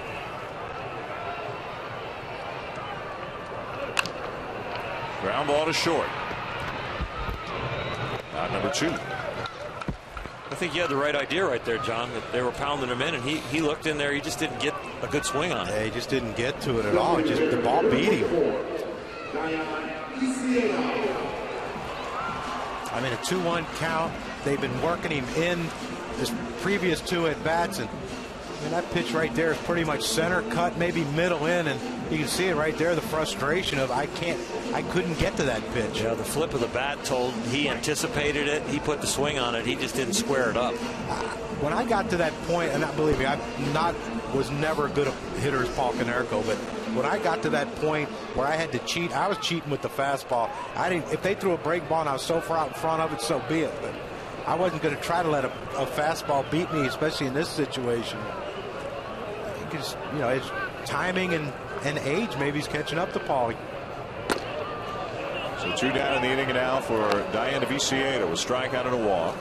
The White Sox are 1 for 5 with runners in scoring position tonight, and even the hit didn't produce a run. And Josh Hamilton threw out Casper Wells at the plate to end the second inning.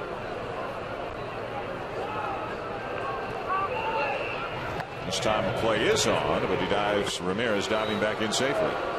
Unless you're really going to pick him off with 2 out and a man on second, he's going to go on contact. You're not going to throw the guy out at the plate unless it's a bullet to an outfielder. You got 2 batters to get 1 out in a 0-0 game in a pitching battle. You got to concentrate on this hot hitter at the plate. Well, a hot hitter, and why would you want to open up a hole like that by Kendrick holding on the runner? The defenders need to be back on the grass. If he wants to steal third, so be it. And I always felt the responsibility of holding the man on second was the pitchers, not the infielders, because you ultimately, if they get too big a jump, it's because you've turned your head improperly the same way so often, and you ultimately can just step off the rubber and, you know, start over. You don't have to spin and turn. You don't have to get your infielders out of position. 2-0 breaking ball, swing and a miss. Well, that's a real smart pitch from C.J. and Iannetta. You got first base open. The guy at the plate's been swinging a hot bat. And you slow him down with the breaking ball. You get Konerko out with fastballs in, so maybe the right-handed hitter on deck and the on-deck circle saw that, and now you change up your sequencing. Runner going. Ball 3, throw down, safe.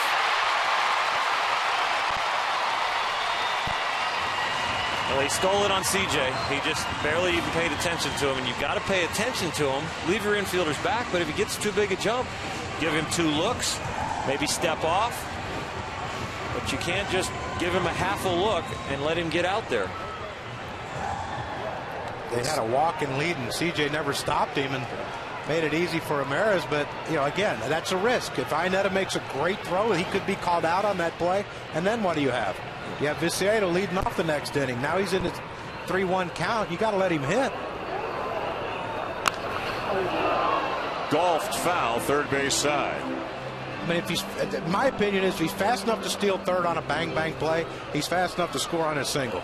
Exactly. That's from second. That's, you know, and you have a guy with a 2-0 count, and now you're running, and he sees that in his vision when he's trying to focus on, you know, what the pitcher's throwing him. So runner at third, 2 down, no score. Full count on Viciedo.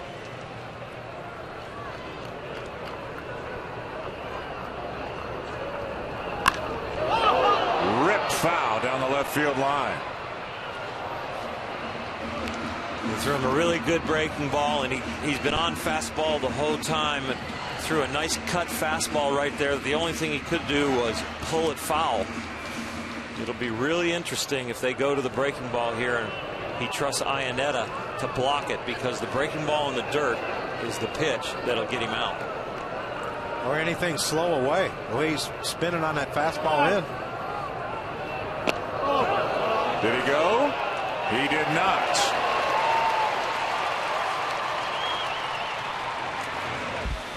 And the inning will continue with the runners on the corners for Jeff Keppinger.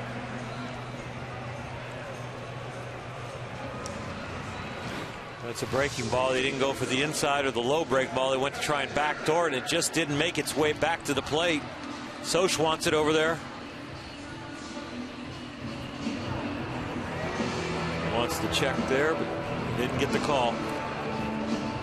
Begging is allowed from the mound. So a bloop hit to start the inning, a couple of stolen bases, a walk, and Wilson facing a 2-on, 2-out situation. Keppinger's had a couple good at bats, lined out the ball. Trumbo caught, robbed him, and he hit that ball pretty well to center field. And Trout ran down. Well, he's seeing it well off CJ.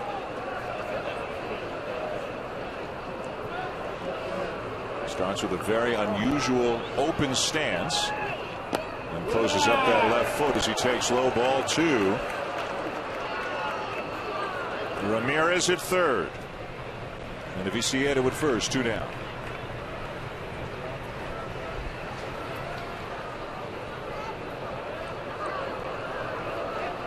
You're on the mound. I still don't give in here. 2-0 with a guy you're pitching against is pitching so well.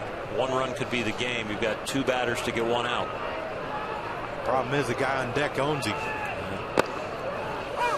The guy on deck, though, he got out with 3 breaking balls the last time, and that's probably the first time he's ever thrown him that many breaking balls in a row. And I mean, you're Keppinger. You got a 2-0 count. You got first and third, 2 outs.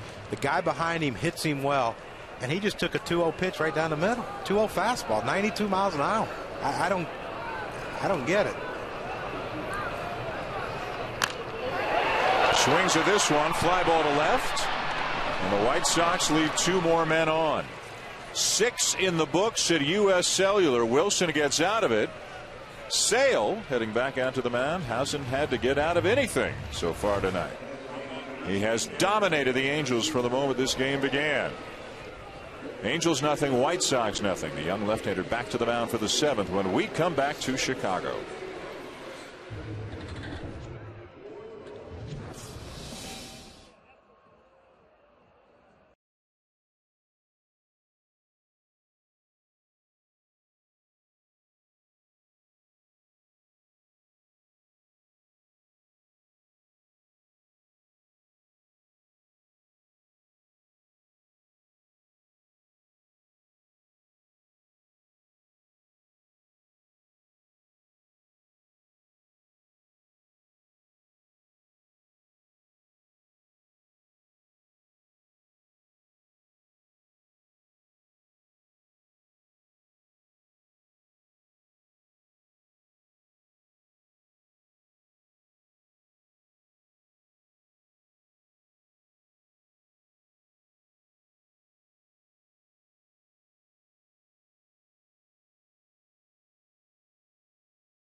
Inning. And you can see all kinds of zeros up there right now, especially on the Angels side of the ledger. Chris Sale to face the leadoff man, Alberto Callaspo. 9 Angel batters, and every single one of them is 0 for 2. Ground ball up the middle, ranging to his left. Ramirez got him.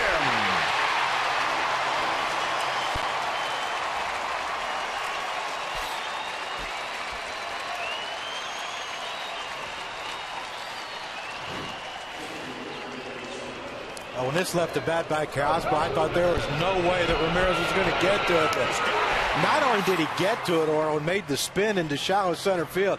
Look at the accuracy and the strength of this throwing arm. I mean, Callaspo's not a slow guy, but this wasn't even close. Not even in the picture. Nope. Some really good footwork. Now the most dangerous hitter the Angels have, Mike Trout. Trout struck out in the first, flied out to right in the fourth. Hot over his last 11 games coming into this one, hitting over 350.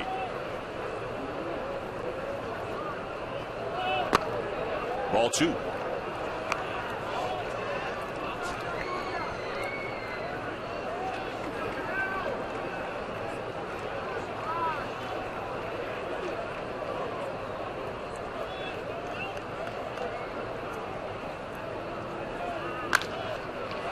Up the middle and through, a base hit. The first Angel to reach base tonight against Chris Sale, and you can hear the crowd appreciating his effort tonight.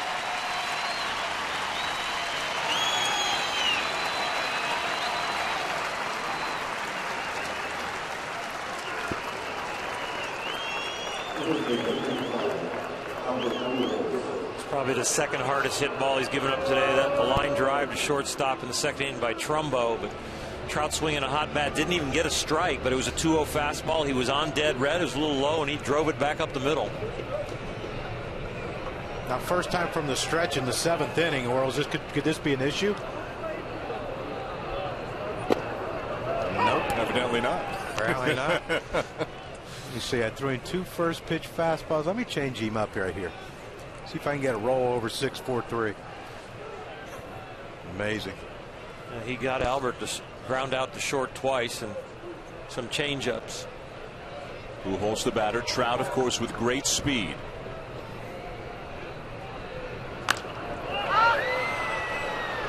This will find the seats. It's real interesting to have Albert hitting right behind Mike Trout, because in some ways it can take away the speed of Mike Trout, because if he steals, you could lose Albert's bat. And this Angel batting order is kind of an ongoing experiment at times for Mike Scioscia to find out where Josh Hamilton's going to hit at best, how is Albert running, and where does he hit best, where can we get the most use out of Mike Trout's legs.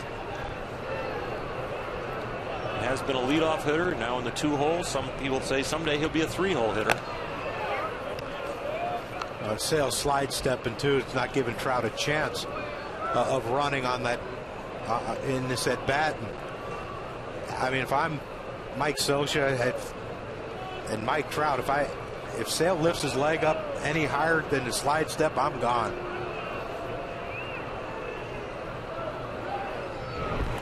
You're out. Wow, if he come lower, I mean, that's not a tough one to read there. I can even figure that one out.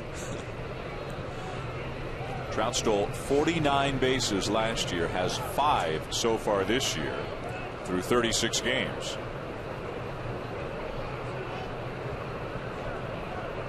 Not going. The ball staying fair, charged by Keppinger. Pujols, bad knee, bad foot, out at first, 2 down. Trout to second. Bad knee, bad foot, great hustle, but still didn't get what he wants done. Just watching him kind of get back to the dugout. There's a lot of pain in that body, but he's not coming out of the lineup.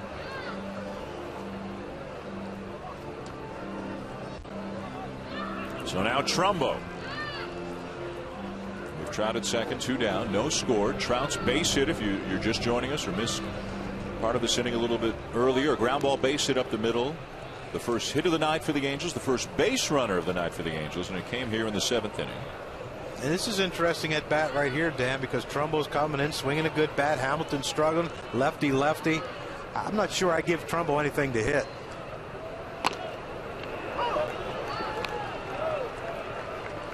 Obviously, Robin Ventura's got a lot of confidence in Chris Sale to let him go after this hitter with a struggling Hamilton on deck. Yeah. Well, and if I'm Trumbo, you might start thinking backwards. He's a power pitcher, but you might start looking off speed, take a chance. I mean, the first pitch was a breaking ball. Hindsight's 20/20 on my part, but he might not throw him a fastball to hit. Runner going, throw down, safe at third is Trout. Close play down there. And an 0-2 count now on Trumbo. So we've had 2 runners steal third with 2 outs in this game. And lefties are easy to steal third on than righties because when their head turns away, you lose contact with the runner vision-wise, so you can get a little better jump. The righty, as he turns his head towards home, he can give you the half turn and still pick you up and step off or not move. He started his slide really early. And the right field line foul. And I'm sure Mike Scioscia's thinking, but that's a little too close. You have to be 100% with 2 outs. And you look at his slide. I mean, I know he's fast, but he must think he's on ice somewhere. Stanley Cup playoffs and all that going on. I mean, he came up a little short. I'm not sure he was safe. Well, I don't think he was. I think you're right. That could have been the dirt flying up on the base that the umpire saw it to hit the base and thought it was his foot. Sale still making great pitches. And Trumbo's in a battle now because of the fact that a lefty struggling behind him. Sale doesn't give up hits to lefties, and Trumbo's battling here, just trying to put something in play and hope it falls in. Yeah, with an 0-2 count, the safe pitch for me is to go up the ladder right now because it's a lot easier to catch than bouncing the breaking ball with risking that bounce with a runner on third. Went with the breaking ball down low. And go up by the letters a couple times, and then you can come with the breaking ball down, and you don't have to be quite as fine with it.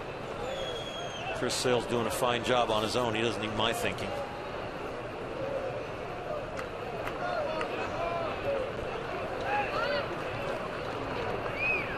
That's what he did. Elevates the fastball, strikes out Trumbo.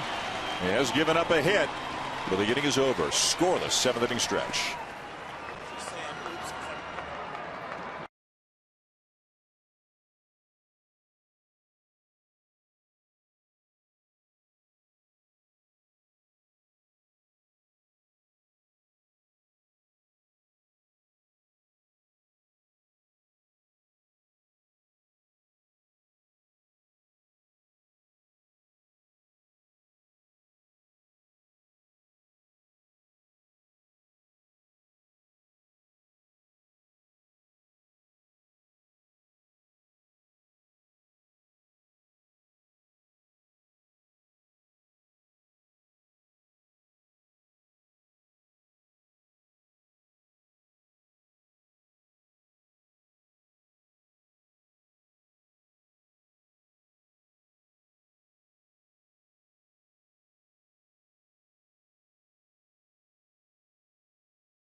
Baseball presented by Taco Bell is brought to you by Mazda and the all-new Mazda 6. And the makers of One A Day Men's, the official multivitamin of MLB, specially formulated for men.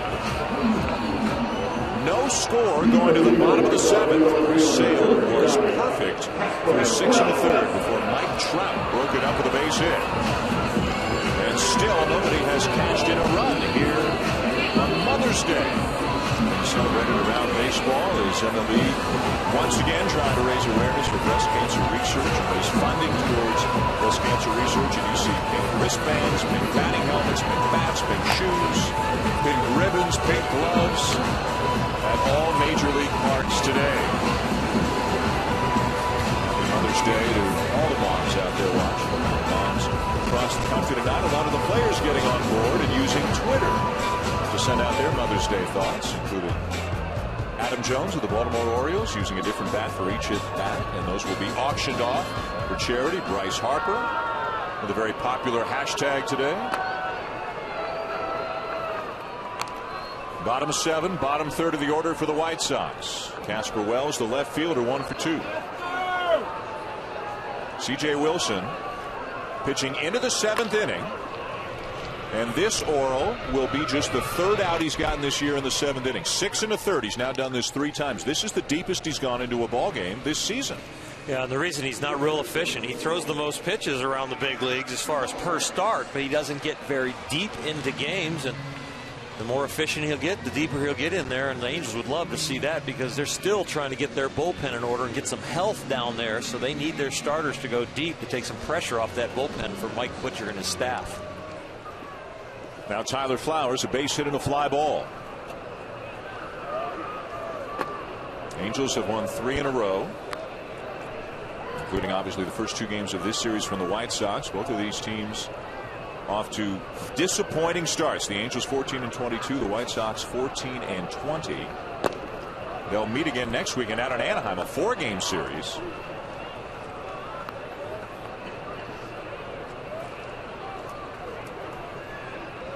Team the Angels are going to try to chase down this year, potentially the Texas Rangers. They won again today, beat Houston 12-7, swept that series. Adrian Beltre 4 for 5 with a homer and 4 RBIs for the Rangers, who in spite of some injuries, some pitching injuries, some unfamiliar names having to step in, like Nick Tepish, who got the win today, they're cruising along at 24-13. And we will see them next week in Arlington. The Detroit Tigers will be in Arlington to take on the Texas Rangers 1 week from tonight here on Sunday Night Baseball. The Rangers really weathering what would be considered a power shift when you lose C.J. Wilson to your own competitor in your own division. You lose Josh Hamilton in your own division. And you really kind of just shake your head, and the Rangers just keep on clicking away. You would have thought that would have been 2 big moves that really would have changed the whole dynamic in this division. And lost Michael Young. Yeah. John Daniels is doing a good job down there as the general manager. The thing they've kept, though, is they've got the best third baseman in the league, Beltre. They picked up A.J., who's hit 27 homers last year.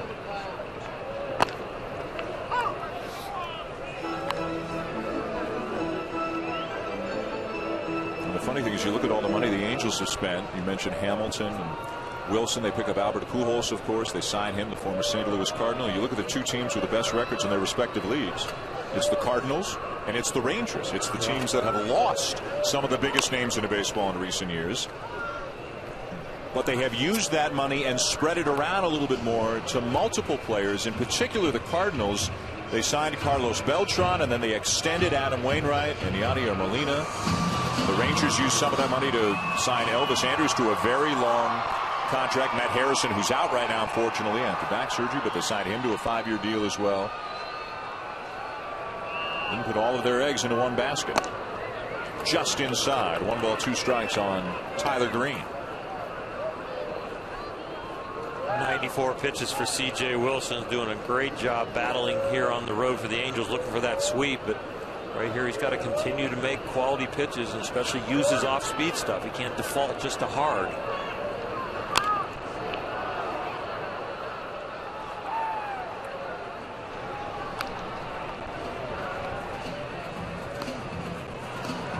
sometimes one of the hardest things to do on the mound is at the biggest moments in the tightest parts of the game is to realize sometimes hard isn't better, that soft really can get the job done, but you sometimes don't feel like in your own brain that you're trying your hardest. But softer is better. Use the hitter's aggressiveness.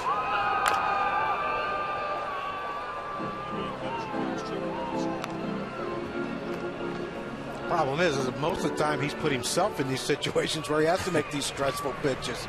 With the walks. Yeah, you walk Flowers, who's hitting, came in the game hitting 180. I don't know, he did get a base hit. It was first at bat, and Josh Hamilton threw out Wells at home. Base hit center field.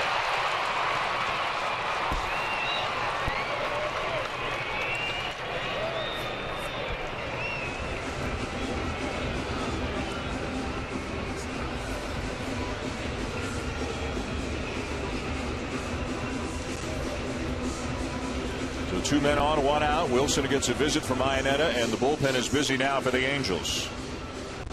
And you walk the 8 hitter who's came into the game hitting 180.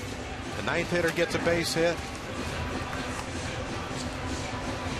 I mean, if you're the White Sox, you have to look at it and say, okay, the table's been set for us to drive in a run here somewhere.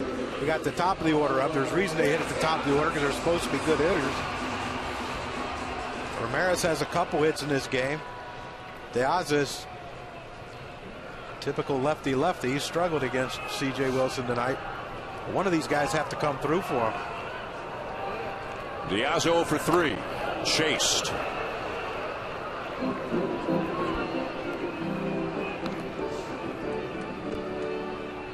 Sometimes hitters are what they are, and CJ maybe trying to make it too hard. He had Tyler Green way out in front of a breaking ball and said, oh, now I'll sneak the fastball by him. Well, he just turned the field for him, and he didn't make the hitter make an adjustment. Right here, he's got him out in front of a breaking ball. Diaza, I think he can continue with it.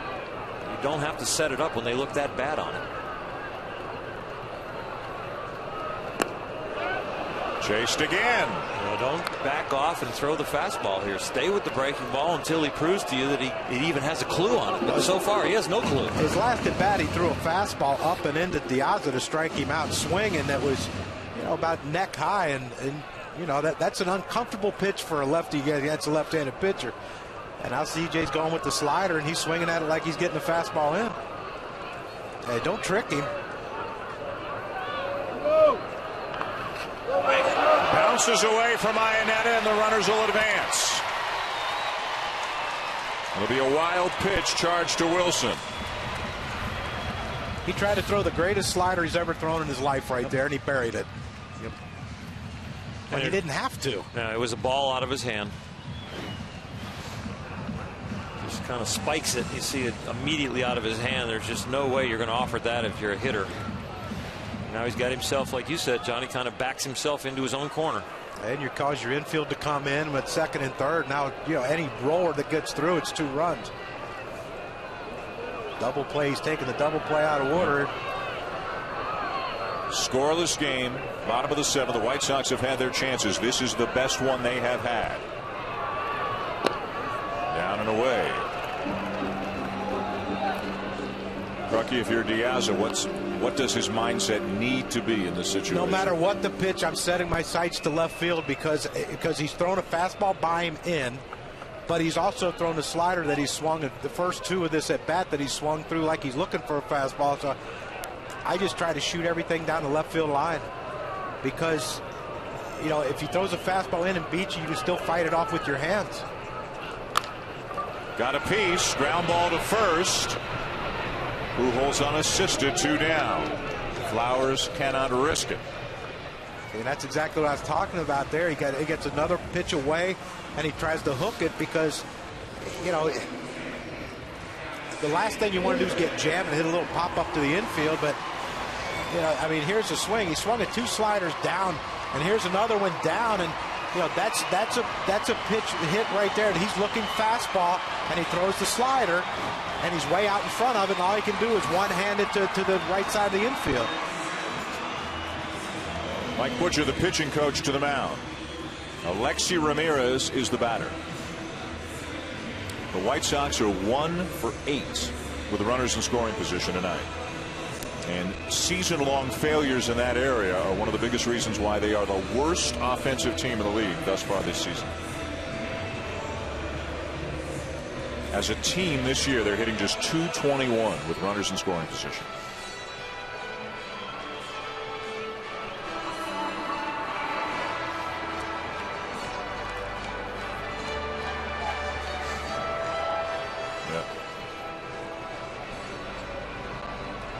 Or was that one of the visits by Mike Butcher that's, CJ, pick your guy?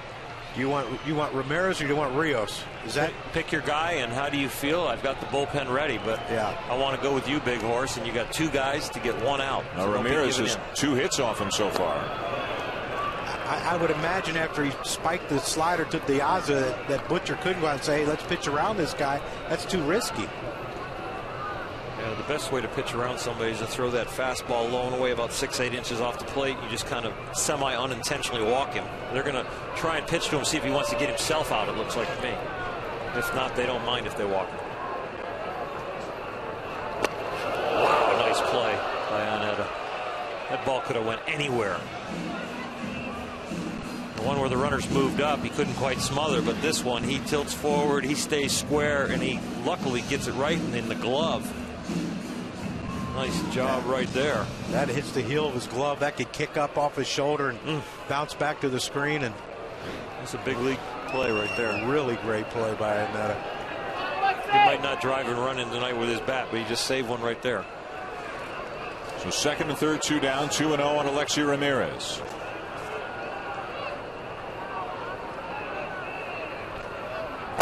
Up high, ball 3. He's had 2 hits. I know one was a blooper, but do you turn him loose here 3-0? I'll tell you what, I put up 4 fingers. He's just overthrown a slider in the dirt and just overthrew a fastball up, and I don't think he really even wants a part of him right here. Not sure you can trust him to throw one wide. I mean, if I'm Robin Ventura and I'm Ramirez right here, he spiked the slider in the last 2 at bats. One to each hitter. I mean, I'm looking fastball right here and trying to let it go. Oh, for sure. He did. Got the green light, popped it up. Will it stay in play? Over the dugout, and the at-bat will continue. He's talking to himself out there on the mound, I'll tell you that, because he knows they're on the fastball. And can I really trust myself to throw a solid breaking ball here and keep it in front of my catcher? That wasn't a 3-0 swing where I'm going to get fooled or I'm going to get jammed. I'm getting out in front of this one, and if I hit it hard, it's going to go. If I hit it fair, it's going to be hit hard. If it's going to go foul, it's going to be hit hard.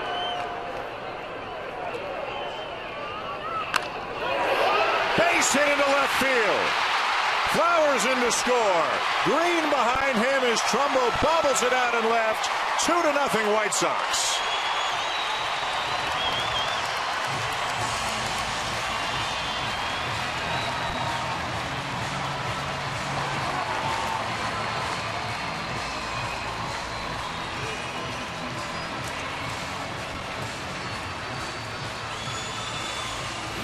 You got a spike slider, you got an overthrown fastball. You know you want to throw a breaking ball, and he does, but he just leaves it up.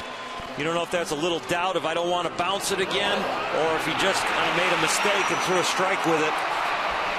But the walk to Flowers, he ends up scoring first. And Sale, who has had a great game and gone toe-to-toe with C.J. Wilson, applauding that run, both of them. Wilson out, right-hander Michael Kahn coming into the game for the Angels. The White Sox finally cash in on an opportunity, and they've got the lead in the bottom of the 7th.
well, but in the end got himself in trouble with a walk in the 7th.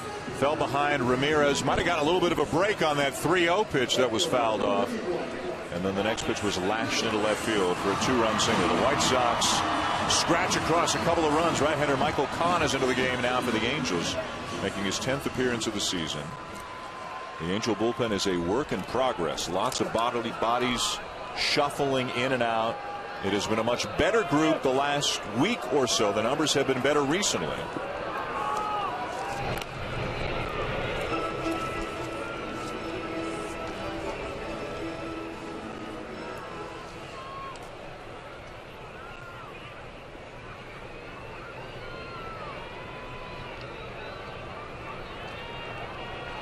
Rios 0 for 3. And a fastball in for a strike.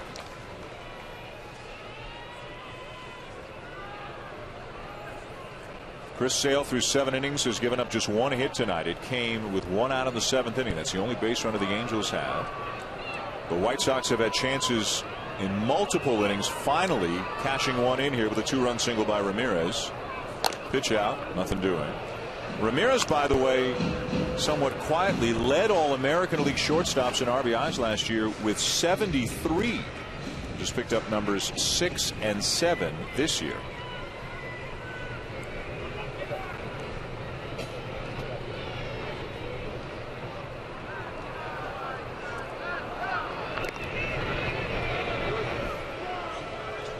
Let's go down to Buster. Guys, on the north side of Chicago, there's news. The Cubs have agreed to a 7-year, $41 million with a deal with first baseman Anthony Rizzo. The deal also includes 2 team options through 2020, 2021. It's a player they're going to build around. They just fouled back 1 and 2. You see that more and more often where teams are kind of buying out not only some pre-free agency years, maybe even some pre-arbitration years. The players are taking less money than maybe they ultimately would get, guys, but they're getting a lot of security at a very young age, and you wonder if something will happen with this guy in the offseason, perhaps. I would think they would want to do that, but I think this is Theo Epstein and Jed Hoyer's way of saying this is who we're building our team around, Anthony Rizzo and Starlin Castro, and we'll figure out guys to go around him. Darwin Barney's been pretty good for him. We'll figure out guys to build around, but these are our cornerstones. Shortstop and a first baseman. They better start looking on the bump in the middle of the field, too, because they're going to need some pitching. Yeah, you wonder if Samardzija's going to get something, a couple of years, 2-3 years.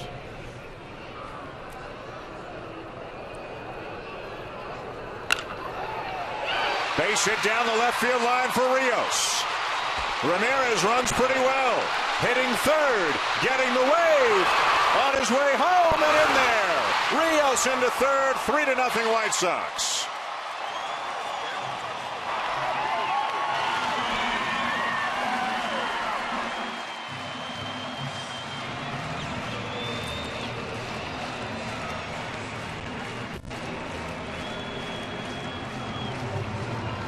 Well, 2 outs, Alexi Ramirez off on the crack of the bat. And that ball was hit, and then you can see him, he's looking. He's not even looking at Joe McEwen, the third base coach, waving him. He sees the plays in front of him. He knows where Trumbo is. He knows where the ball is. He knows if he can score. This is not even a close play. Unique slide. I don't know what that was. It's style points. That's all. What an inning for Alexi Ramirez and for the White Sox, trying to salvage the final game of the series. Well, Konerko is swinging a miss.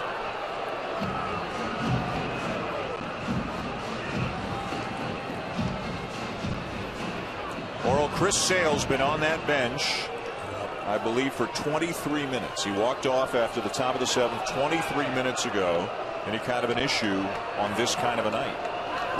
Well, I don't think it was a coincidence that the inning before, when he gave up the hit, it was 17.5 minutes. They had another long inning, and now this one being this long, so he's going to have to work hard to get the blood flow back and to get loose. And you see, he's not just sitting still anymore. He's up getting water. He's shaking his arm. He's doing some stretching. It starts to set in on you.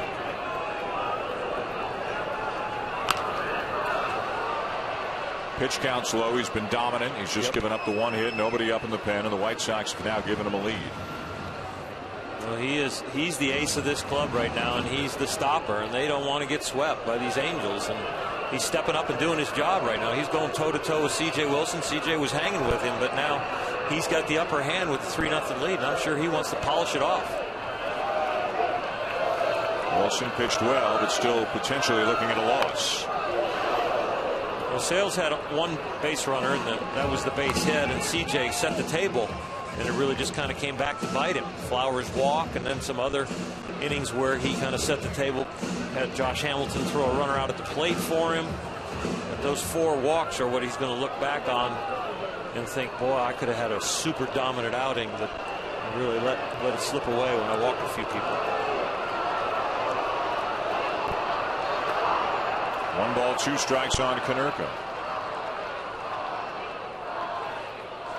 Strategically in this inning too, there's going to be a lot of questions in the media huddle around Mike Scioscia and C.J. Wilson, just with first base open, falling behind Ramirez with a 3-0 count, watching that 3-0 swing, kind of giving in when you're still behind in the count and giving up the base hit that scored 2.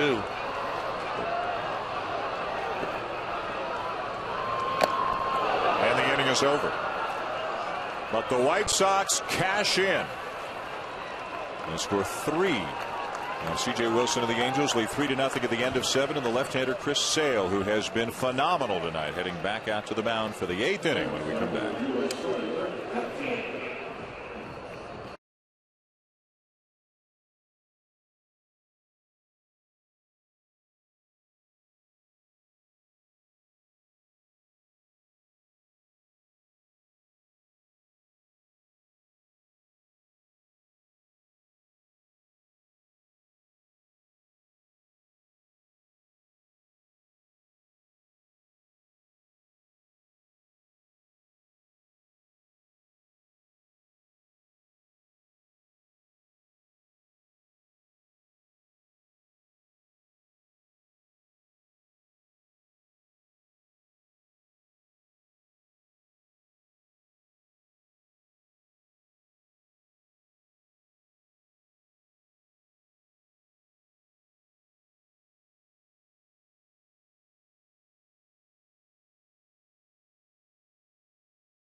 Three to nothing, the White Sox lead as we go to the 8th inning here in Chicago. Chris Sale perfect through 6 1/3. Mike Trout with a base hit with 1 out in the 7th. The big hit off C.J. Wilson provided by Alexi Ramirez, the 2-run single, and scored the first 2 runs of the night for the White Sox. Sale back on the mound in the 8th. Josh Hamilton, first pitch swinging, fly ball left field. Out number 1.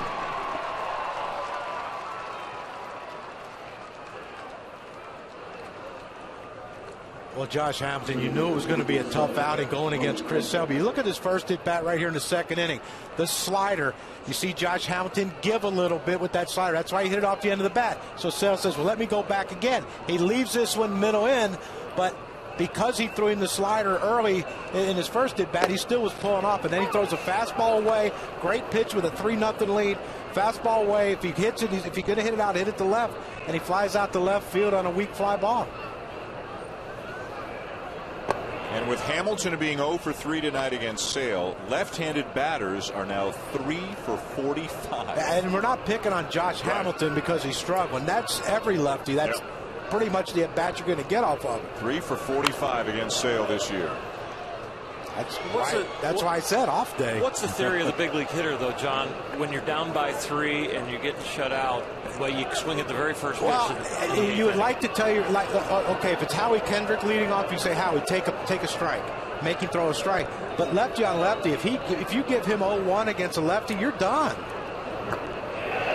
I mean, well, the way it's going today, you get, 1-0 against a righty and you're done the way he's pitching. The righties aren't having much more success. Let's go down to Buster Olney.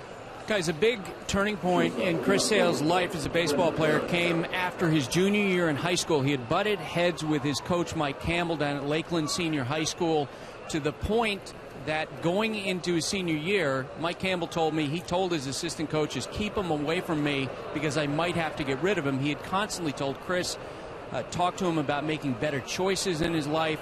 And his senior year in high school, according to his coach, he really grew up and he really grew as a pitcher. Now they talk all the time. And again, he's only 24 years old, Oral, as you mentioned earlier. And Robert Ventura spoke not only about his ability before the game, but about his willingness to accept the responsibility of being the ace of the staff. His understanding of the fact that, hey, they're in a losing streak and it's his job. Chris Sale saying it's my job to go out and stop the streak. Yeah, he's learned a lot from Jake Peavy, being the veteran on the staff and the righty that has really been an ace of a staff. But now he really understands his ability, being an all-star last year, 6th in the Cy Young voting, and they've invested in him in a long-term contract, and he has taken the responsibility to heart. Still throwing hard here in the 8th inning. Oh, and that tells you what kind of person and teammate Jake Peavy is, because a lot of guys, he was an ace of the San Diego Padres for years and years, and then he had injuries, and he came over here. And a lot of times those guys don't want to give up that ace. I'm still the best pitcher. I'm still the man. He's relinquished it to Chris Sale, and he's helped him accept that role. And that's why he is what he is today. Wow. A dominant performance continues tonight for Chris Sale, rapidly becoming one of the most popular ball players in this town.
The story of the night has been the slender southpaw Chris Sale, perfect through 6 1/3, and now through 8 innings. He's been baffling them. He's been overpowering them. The Angels have just one ground ball base hit, that off the bat of Mike Trout, against Chris Sale through 8 dominant innings tonight. We go to the bottom of the 8th with the White Sox leading 3-0. New pitcher is right-hander Robert Puello. Just called up from AAA prior to last night's game. He becomes the 20th different pitcher to pitch for the Angels already this season. Ryan Viciedo leads it off and takes low.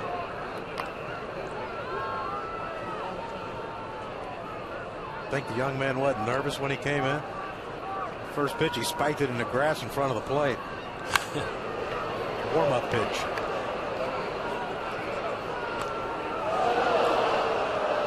What's a nervous hitter do? A nervous pitcher spikes it. I swung at the first pitch off Bob Welch and fly it out to left.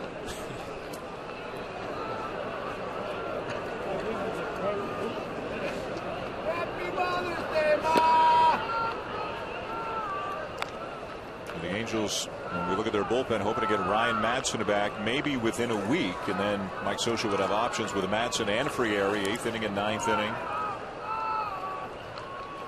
Sean Burnett's on the DL as well, with an elbow issue, hoping to get him back fairly soon. The Angels have dealt with a lot of injuries. Peter Borges is on the DL. Of course, Jared Weaver's on the DL. And Mike Scioscia says, you know, they're working on things, but he starts to see signs of maybe the pieces of the puzzle coming together as left-hander Michael Roth is up in the pen. But the Angels have dug themselves a hole here in the first month and a half of the season. Just outside.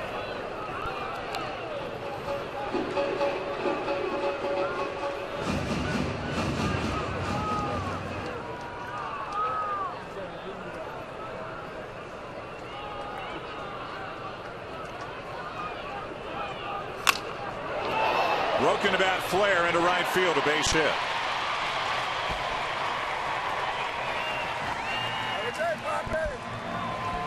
Major League Baseball and People Magazine are looking to honor our nation's veterans and military service members. 30 of them, one for each MLB team, will be saluted at the 2013 MLB All-Star Game. To nominate, go to tributeforheroes.com. MLB.tv celebrating 11 years. Watch every out-of-market regular season game live on your favorite supported mobile and connected devices with MLB.tv Premium. Visit MLB.tv for details. There's Jeff Keppinger, 0 for 3.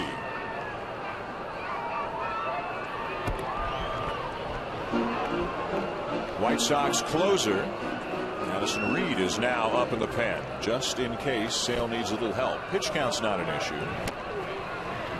Velocity, movement, they aren't issues.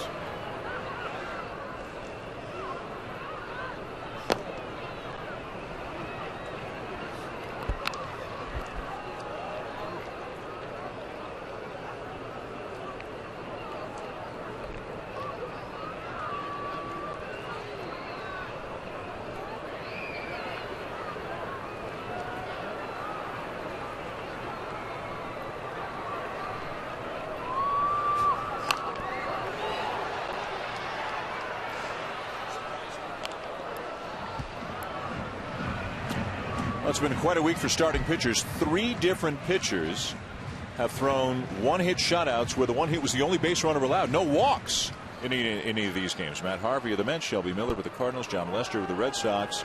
Chris Sale has a chance to do the very same thing here tonight. That's got to be tougher for Matt Harvey. Throw 9 innings, 1 hit, no decision. He was a little bit human today. But he still had a great outing. Yeah, really struggled. 7 innings, 5 hits, 2 runs. What's wrong? Well, he's had an off night. Boy, he's a dominant kid. With that fastball and breaking ball, the poise he shows, the delivery is solid. He stays in it. No decision for Harvey today. The Pirates beat the Mets 3-2. Scored a run in the 8th to break the tie. You talk about somebody you can build a team around. That guy is awesome.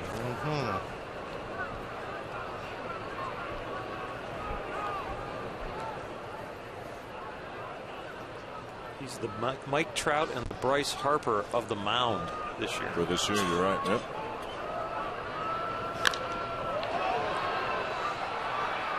Right center, shallow. Hamilton.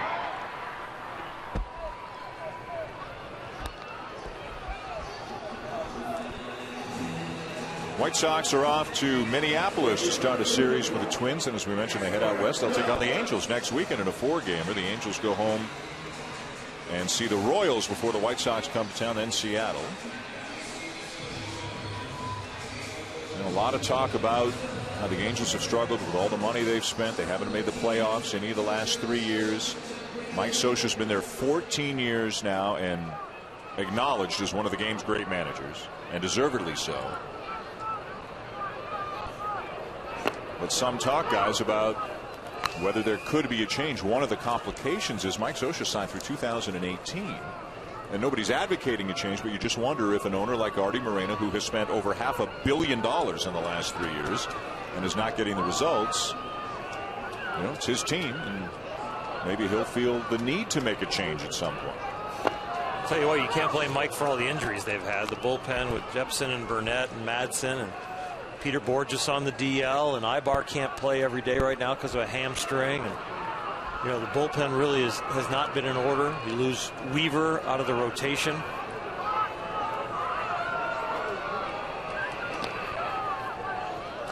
And you hear the rumors. Tony La Russa is a possible candidate in both Southern California spots, Anaheim and Los Angeles. You hear his name thrown around, and you know, you wonder if with Albert being there, if that wouldn't be something where Tony would like to go, even if he wants to manage again. And Tony came out a few days ago and said he's done. We talked about that 83 White Sox team as well. Strikes out. Tony La Russa was the manager of that team 30 years ago that won the American League West. Well, it has been an incredible run for Mike Scioscia as the manager of the Angels. As a wild card, they won the World Series back in 2002. Artie Moreno bought the team in 2003. The Angels then won 5 American League West Division titles in a 6-year span, but have not made the playoffs in any of the last 3 years, in spite of the fact they keep spending more money, bringing in Pujols and Wilson and Hamilton. I think that's the common thread. They keep spending more money, but yet they keep getting farther away from the postseason. Well, it doesn't work, though. Well, it just they doesn't. won with pitching and defense, and pretty players. Good hitting and ball players. You're right. The grit Darren out. Erstad, a grinder, and not that these guys that they have now aren't. It's just it's a different style of play now than they used to have. There used to be a ton of first and third. As soon as they got a runner on base, the game changed when you played against the Angels, and they don't have that feel right now. And the personnel has changed. The skill set of a lot of the players has changed.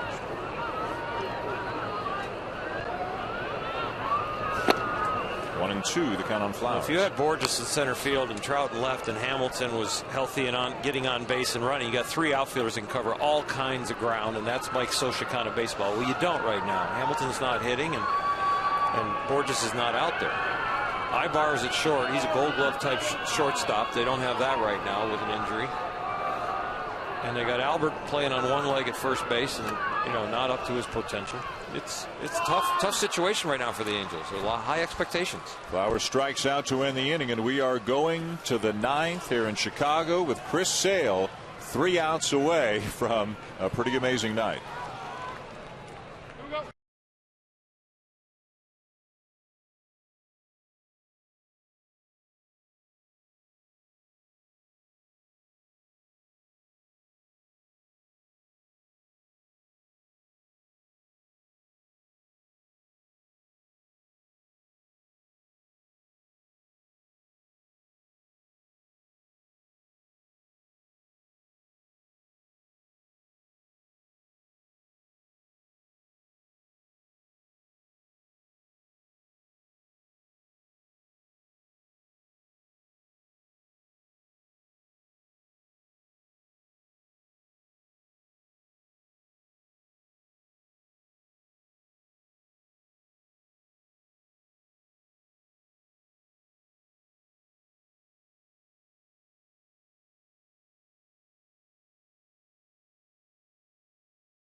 It's presented by Taco Bell. Sometimes you gotta live Moss. And in part by Firestone, reminding you that whatever you drive a Firestone. Ninth inning, U.S. Cellular Field, White Sox 3, Angels nothing. Chris Sale, 1 hit allowed. That's it. And it came in the 7th inning. He was throwing a perfect game into the 7th. Oral, why has he been so dominant tonight?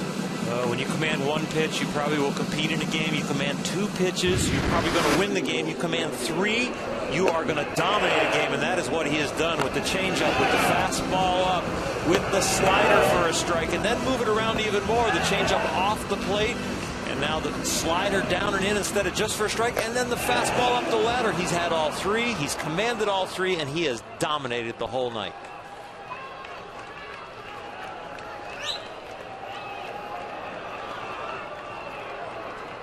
Chris Iannetta leads off the 9th.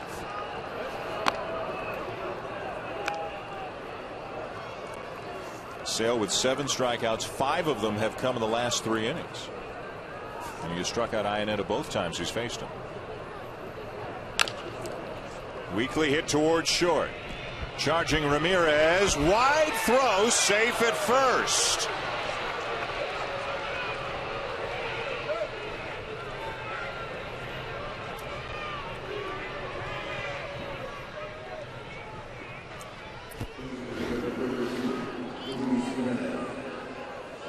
You see that ball hits him basically in the palm of his glove, and it rolls up, and he couldn't get a good grip on it, and he tried to rush, and that's a play right there that Robin Ventura is talking about. Make the play, do your job, and that's a play with the catcher running, and even though Iannetta is a decent runner for a catcher, he's still a catcher. There's you don't have to rush. Sorry, Drucker. Luis Jimenez, the DH, batting 9th. He is 0 for 2, was called up in the middle of April. He's hitting .234 and 64 at bats. This is a microcosm of all the Angel injuries right here. You've got a rookie hitting 9th as the DH. Shows you where their roster is right now.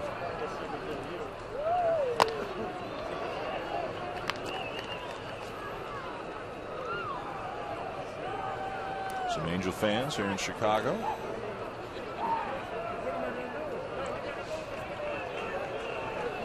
Got to see a good pitcher anyway on this night. They were here for the whole series. They saw 2 wins and a great pitcher. Yep. Ground ball down to third. 1, 2.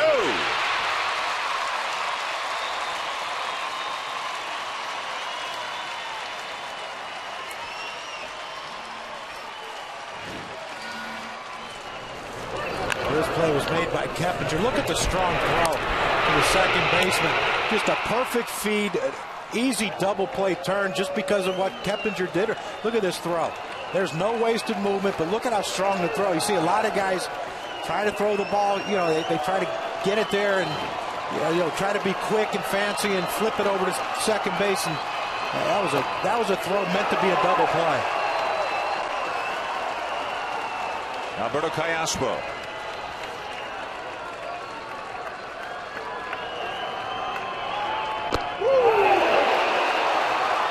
He looks like he could pitch 9 more. Free and easy and feeling it. Not a lot of stressful pitches tonight. It's been coming out of his hand very well. He started the game throwing 94-mile-an-hour fastball. He's maintained his rhythm, his command, and his velocity. And he's still under 100 pitches.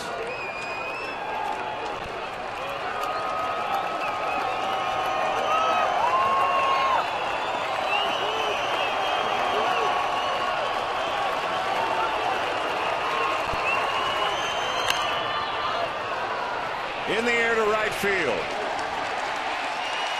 A 1-hitter for Chris Sale.